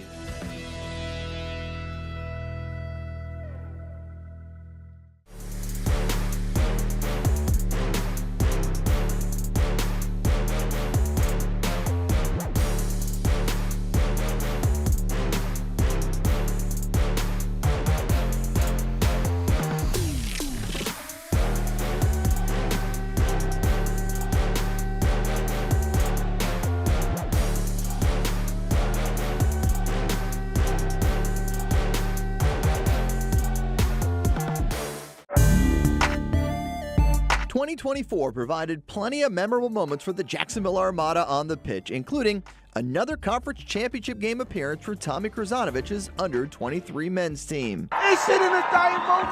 Debuting this year for the first time, the girls in blue, as the Armada fielded a women's under-23 side in the WPSL and made its presence known with some highlight moments. Potential goal of the season! Then attention turned to the future, with MLS Next teams representing the Armada badge in 3 age divisions this fall, including an under-19 squad ranking among the best in the state. Those teams are a big focus on Fleet and Footy, covering the big soccer stories each week on the Action Sports Jax 24/7 network. I'll put one in the back of the net for you. Join us for player profiles, fun interviews, and the very latest on the Fleet and all things footy. That's every Thursday at 2 p.m.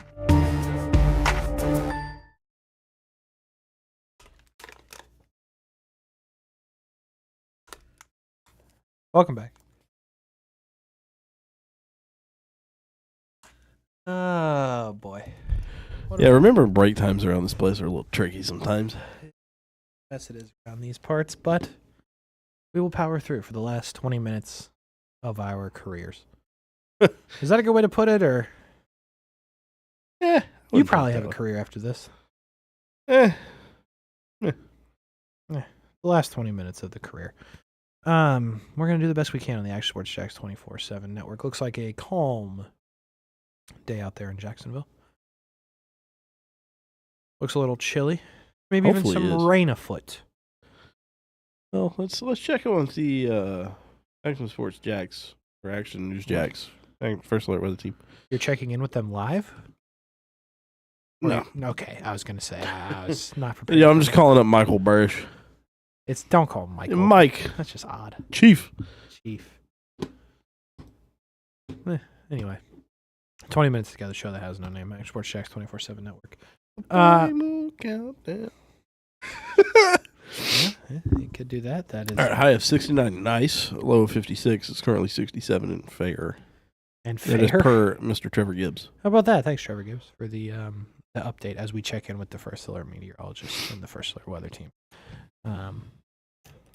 Right here at Action News Jacks. Catch them CBS 47, Fox 30. And maybe, just maybe, when you're watching the news, you would never know, but Nick may be the one directing the newscast. Mm-hmm. One of the finest newscast directors we got. All right, now I know you're lying. Now, he's no Brian Bendetti. Very few are Brian Bendetti. Very few are, all right? So he's not that. If you're ever watching a good news program, that's probably Bendetti. Now, If you're may... ever watching a 5 o'clock on CBS 47 and Fox 30 weekdays and it seems a little iffy, it's probably me.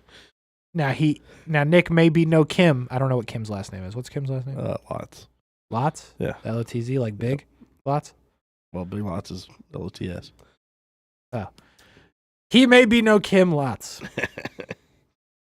But he's the third best they got.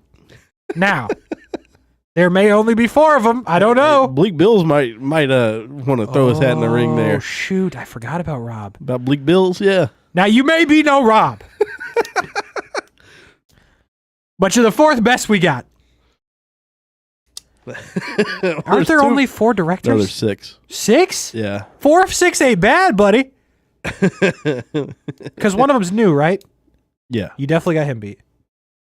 And then there's Kyle. I don't know Kyle. Huh. So I can't comment. You probably know Kyle. I don't know Kyle. I don't know his work. I know Bendetti's work. I used to work with Bendetti. Yeah. Quality. I know Yeah. Kim's work. Used to work with Yeah. Kim. Quality. Yeah. I know Rob's work. Used to work with quality. Then there's you. Then there's me. And then there's the 2 that I don't know. So really, you're the 4th of the 4 I know. But 4 of 6 overall. 4 of 6 ain't bad. That's like a top something percent. What is that? Top 50%? No. Top 60%? No, it's actually the bottom 33%. Oh, damn. Because Sorry. if you're talking thirds. Yeah, you're right. Yeah, that is terrible. Hold on, let's look at old calculator here. Here, but here's what's important. On this network, in my opinion, you're the best we got. I appreciate that. Now, I may be saying that because you're the only one I could get to, do the show with me. That's, well. Just give up, man. You're just okay. It's 0.16. It's. You're in the top 16%. Good for you. All right, it's like 48th percentile, I think. Look at you. Top 50. It's not top 50, it's bottom 50. Top 52. That a boy. I'm in the middle of the pack. You're middle of the pack. That's all you can ask for. And listen, on this network, there may be a Jason Hamby who runs a tight ship, right? All right. Listen, when Kim and Rob are in here, it seems pretty smooth. All right. Oh, wait, whoa, what are you trying to say? Is the bumpiest when I'm in here? No, I'm just saying. Listen, I've been known to have a bad show in here. I don't work here, so there's that. All I'm saying is, but you're better than I am at this. But I don't work here, so you can take that for how you want. But if I was running a show, there's nobody I'd rather have produce it than you. Probably after Hamby. Wow. Appreciate it. I do. I genuinely appreciate it. You're welcome. It's been a good run. It's been a great run. One hearty thumbs up. Oh, shoot. There we go. All right. Let's close it out strong. 15 minutes. Here we go. College basketball. Mm-hmm. I feel like a lot of people don't start watching college basketball until February. Yeah, or March. By the way, if you're interested in college basketball, a ton of college basketball talk on Young and Norvell, which is on at 4 to 6. 4 to 6. Thank you so much. Listen, if you want to talk about well-produced shows, I would look at Mondays and Tuesdays on the Young and Norvell show.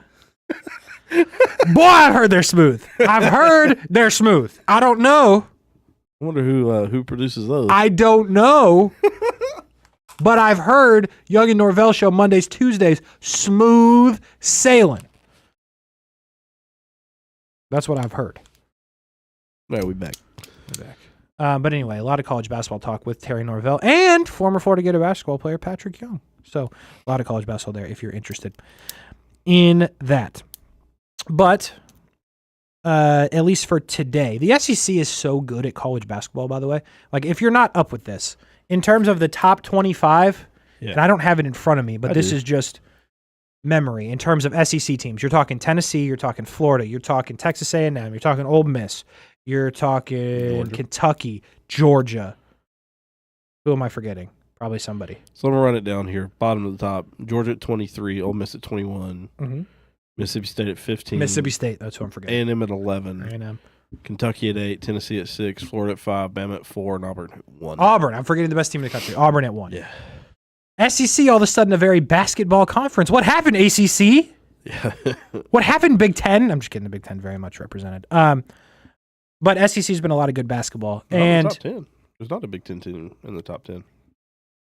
So there's Purdue? only ACC, Purdue 17.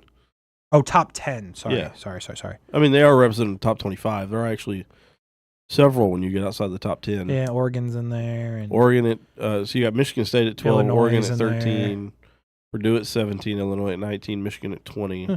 Look at them coming back. And you got Wisconsin at 25. They lost the other night pretty bad, Michigan. Michigan? Yeah. Bad loss. So, anyway, the SEC, it may not have been a great year in football for the conference. But they're making up for it in basketball. Maybe a national champion in basketball. Alabama would be one of the favorites to do that. They play Kentucky today. They go to Kentucky. They're the dogs. Like them. Give me Alabama money line to beat Kentucky. Nate Oates after a loss is like unbelievable. I'm not great at math, but I was trying to do it in my head. He very rarely goes on losing streaks is the point. He did go on one last year. I'm not going to go away from that. But it was early in the season. It was tournament for the most part play. One of them was Purdue, followed up with like a Virginia. I forget who it was. It was a tough stretch is my point. But in SEC play, Nate Oates very rarely goes and loses 2 games in a row. He was absolutely furious about what happened in the Ole Miss loss. Again, I'm not going to assume that everyone's paying attention to this. But in front of a microphone, he was very mad. And I believe they bounce back somewhat large here over Kentucky. I don't think they lose 2 basketball games in a row. They are the dog. They're on the road. Kentucky's good. They beat Florida. All of that, blah, blah, blah. That's fine. I trust Alabama. This is crazy to say in basketball, but I trust Alabama and their battle-tested team more than I trust Kentucky right now. Kentucky's good, but they're still figuring it out. So give me Alabama as the dog plus 105 to go and beat Kentucky today at noon on ESPN. Not that that really matters. Boy, howdy, the next couple of weeks for SEC basketball are gross.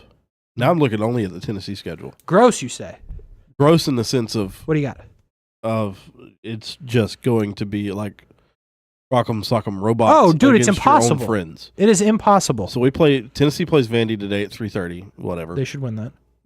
And Don't then say whatever. They should win that. They Gators, should. Gators just Vandy's lost to gonna play Missouri. hard. Chaz going back home. It's an interesting game. I think Chaz is going to want to play lights out today. Chaz needs to be better. He was terrible against the Gators. Yeah, he was bad. Well, They whole were team all was terrible bad. against the Gators. The whole team was bad. Mm-hmm. Zakai, I think, set like a new team record of steals or something against Georgia a couple days ago. So 3 days from now, they've got Mississippi State at home. They're on the road to Auburn on, what is the 25th? Is that Friday night? Yeah, probably. No, No, it's it probably can't be. Saturday. No, because it's 7 days. Yeah, so a week from now is Auburn. Saturday. 3 days after that, Kentucky. Oh. 3 days after that, Florida. Florida again? Yeah. Oh, 4 days after that, then this is Florida at home I know. in Knoxville, so I it may know. change a little bit. Still. Then you got Missouri, who can be lethal, and you got Oklahoma, which I don't know anything about. Then you can close with Kentucky, Vandy, A&M, LSU, Bama, Ole Miss, and South Carolina. Jeez. I'm Like, telling you. if you throw that, you mix that schedule for everybody in the conference, it's killer. Oh, dude, the SEC is brutal. Like, the Gators are on a run right now. They ran Tennessee out of the gym, which was unbelievably impressive. They lose to Missouri, kind of just wildly. Actually, go back to even before Tennessee. They lose to Kentucky at Kentucky. Yeah. They then go to Arkansas and beat Arkansas. They then I think anybody's beating Arkansas this year. They're not going to be that good. still it's road win SEC. Fair, it's not. They're not bad. Yeah. Like that's the thing. The mediocre SEC teams like Missouri, like Arkansas, are good and can beat you. But they go to Arkansas, win. They run Tennessee out of the gym. They lose to Missouri. And today they've got Texas, who Texas not ranked is sneaky very good. Yeah, I think we only beat them by 4 like a week ago. Texas is a good team. They have a top 5 or a top 10 pick at guard, and he is a lethal scorer. They have size. Like, SEC basketball is gnarly. And by the way, Texas 10.5 points. Give me all 10.5 of those points with Texas today. I think the Florida Gators win the basketball game. But the one thing about the Gators this year, and this doesn't have as much to do with the Missouri loss because if that game was 2 minutes longer, the Gators probably win against Missouri. But it was a bad first half. That's why they lose the game. But the one thing about the Florida program is it's been anything but normal this year. Like, they've played good basketball, but their coach was accused of stalking at a time. And now they've got an assistant that's under the microscope? They've got a lot of problems in terms of off-the-court stuff. And the last time they were on the court, it didn't look very good. So I think Florida wins. They're a better team than Texas, but there is a lot going on. Texas, 10.5 points is what it was this morning. I'm interested in Texas plus 10.5 just because it's hard to say this, but I think they're going to have the best player on the floor. I'm pretty sure. And then you're getting 10.5 points on top of that. I'm interested. Give me Texas in the points, although I think Florida wins the game. And then the other Big Ten one the other basketball one I have is in the Big Ten.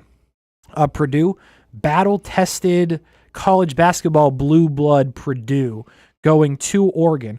Oregon, by the way, with some SEC wins, sneaky decent, although the last 2 times they've played basketball, they've held on as hard as you possibly can to beat Ohio State and Penn State, I believe is who it was. But nonetheless, you have Purdue on the road going to Oregon. Best player on the floor will be on Purdue wearing a Purdue jersey. They're getting 2.5 points. Who is their best player this year? What is bro's name? What is his name? It's hyphenated. It's cool. It's a good name. Oh, Kaufman Wren. Yes, that is his name. It's a very solid hyphenated name. Is it cool to have a hyphenated name? Real quick, your thoughts on this? Sure. I feel like it. What do you mean? I feel like it's depends. A solid name. What do you mean? It depends. It depends on what the name is. Like Kaufman Wren is good, but It's a if you good get name. 2 names that don't marry well together, then it's not a good hyphenated Well, name. yeah, I assume that those people usually don't hyphenate their names. Like Trey Kaufman Wren. That is a solid name. Are you kidding me? And TKR is a good nickname. TKR is a good nickname. How can they lose?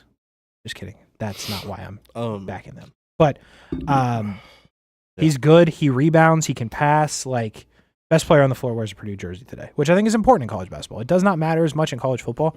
It definitely matters in college basketball when only 10 people on the floor. They're getting 2.5 points. They're the more experienced team. I think they're the better team. I like a money line. I think they win in Oregon, but if you're not so sold on that, plus 2.5. And watch it as it gets closer to tip-off because it feels like money's on Oregon there. So if it goes to 3.5, I mean, on the other side of 3 points, can't be mad at that at all, especially in basketball. So the ones I like in college basketball today, give me Alabama to win, give me Purdue to win, give me Texas plus 10.5. If you're looking for just the unbelievable parlay, go for that. I don't know what those odds are, but all of those are plus money. Actually, let me rephrase how I just said that. Do not go for that. Look at that. Because I can't tell you what to bet on. That's not what I'm doing here at all. But what I am saying is if you're looking for you don't need 6, my guy, you don't need 6 legs if you got 3 that are just wild. And I don't even know what, this would be like a plus 5 something, I think. Plus 530 seems like where it would probably be. With Alabama to win, Purdue to win, and Texas plus 10.5. So that's where we're at in college basketball. Should be a good day in college basketball overall, and a good season playing out as the NFL playoffs are going on, as the national championship, we are still waiting for it to be played. You got golf. I like golf. You golf guy? Yeah. See the guy carding the 13 on the par 5? I did not. Yeah, it's like a tour rookie. I can't remember his name. 13 on a 5? Yeah. I did not see this. That's rough. Very rough. Oh, yeah. William Mowell. Yeah. I've never heard of guy. Scored an octuple bogey, 13 on the par 5, 16th at PGA West American Express. PGA West is a sneaky tough course, by the way. Not that I'm any good at golf, but just I've never once swung a club. I've never played, surprisingly enough. But You have I do never like the once sport. swung a golf club? Well, okay, pause. On an actual golf course. Okay. I've been to Top Golf, and I've played mini golf, but that doesn't count. How's the Top Golf game? Pretty nasty? Pretty or- bad. Pretty bad. Do you hit it? Barely. I make Barely. contact, but it's all over the place. And really, it's like right off the edge. It doesn't go very far. That's tough. You should probably stop going. Oh, I've only been once. And when I went the one time, I don't think I had to pay for it. Ooh, I like free. If it's Yeah, free, a it's for buddy's me. birthday. You know what I'm saying? Yeah. If it's free, it's for me. I do want to get into golf. Like, I do want to get clubs and learn to play and try to be half decent at it. Well, Half you are decent in- means you- like plus 30. Are in Jacksonville, Florida. So Yeah, and I've been meaning to get clubs for a while. I just haven't gotten around to it, unfortunately. I got clubs. I'll be playing sometimes. I used to play a lot more. Shout out to Brent Martineau, by the way. Played at TBC Sawgrass because of Brent, so that was cool. It was the media day. Me, Marcel, Brent, and John Bachman a couple years ago. So that was pretty dope. That was a good time. I think it was either last year or the year before. It's a funny story about Marcel playing. He ripped his pants. That was I think that was like him and Sima in one of the Tonys. that was the first week. And Stewart was there. Oh, it was the first week of the Action Sports Jacks Austin show, 24/7 network because Marcel's ripped pants were live on this show. Not this show, sorry. On the Brent Austin show. And my favorite clip that I've done ever in 5 years of this is that clip. Not necessarily because it's hilarious, but the delivery from Brent. He's just, I wish I had it up. I mean, I made it a year ago at this point. He's just so mortified that Marcel has ripped his pants. He's just, there's a hole in his pants. Just the way he says it is absolutely hilarious. That's a very Brent way to. It is. I can hear Brent saying that. I truly, I think it's hilarious. It did not get the love on social media that I thought it should have, but truly one of my favorite moments over the last year of cutting clips for Brent and Austin. Octuple bogey. Isn't that something? An octuple bogey. That's tough. There's no coming back from that. No. In any scenario in life. By the way, UNF Ospreys in action today at UNF Arena. They take on North Alabama at 2 p.m. Ospreys, North Alabama favored by 2.5. They are 11-7 on the season. Tyreek Hills. Yeah, didn't he go there? Yep. Is that right? Yeah. Is I think that's where he was drafted out of. that right? Yep. I feel you're confident. Let's see. Yes. Yes? Confirmed? Yeah, West Alabama. Oh, actually, never mind. West Alabama. West Alabama and North Alabama are different things. My bad. Oops. Lightning play the Red Wings tonight if you're an NHL person. And the Magic play the Nuggets tomorrow. The look at things I care about in sports because that's my ESPN Your Games. So Oh, yeah. the things that I will be paying attention to. Well, I guess that'll do it. Guess that will do it. What a run, Nick. Been a heck of a run. How long have we been at this now? Not too long. Well, no. Amby quoted we'd been up to it 21 weeks. You and Hamby. Yeah. Well, Yesterday. Me and you are not you and Hamby. No, I know, but we've been almost. No. I think we're like 15, 16 weeks. We've missed a couple. We've canceled some shows. We've had other stuff happen. We're probably about 1, 2, 3, 4, about 5 months. Yeah, somewhere in there. Yeah. Been a good run. It is a heck of a run. Yeah. But we got canceled. So, Did we actually get canceled? politics, whatnot. Can't win them all. Really can't. It's a bummer, though. Well, if I never see you again, it's been fun. You probably will. Unconfirmed if I ever get my damn invitation that I had to work so hard to give the address for. They'll get sent out soon. I'll have to check with the boss and see. Yeah, that's a good answer. That's a good answer. Aaron, right? Yeah. I believe one of our loyal viewers. Yes. Always watching. She's at home asleep right now, but she will watch the show later. Damn! Well, all right. Fair enough. She wasn't feeling it when she got off work, so. Sleeping at noon is certainly. Hey, when you work 12 hours and you get off at 7 o'clock in the morning. I'm not judging. I'm just saying. But I wish I was snoozing at noon. It's certainly a decision. All right, let's get out of here, Nick. It's been fun. Appreciate It's you been fun. being along for the ride. There's been a lot of this. There's been some this. Oh, there's been some this, and even some this. And maybe most importantly, there's been some this. Been a lot of that. not on you, but not. It's my fault. That's your face most of the time. That's a good point. That's a good point. All right. Well, that's Nick. I'm Casey. I'm still back on the Scrap House. Nick is the one that really screwed this whole thing up and why we're getting canceled. So, just roll the bump. So I'm getting what? Just roll the bump and let's get out of here. Jacksonville. It's been certainly a pleasure. Kind of. And Scrap House. Nick won't be there, but me and Austin will. So if you're sick of Nick, come to the Scrap House. If you're sick of me, I don't know what to tell you. Watch the news. Maybe Nick will be directing. That's it. We got to go. Goodbye, folks. Maybe.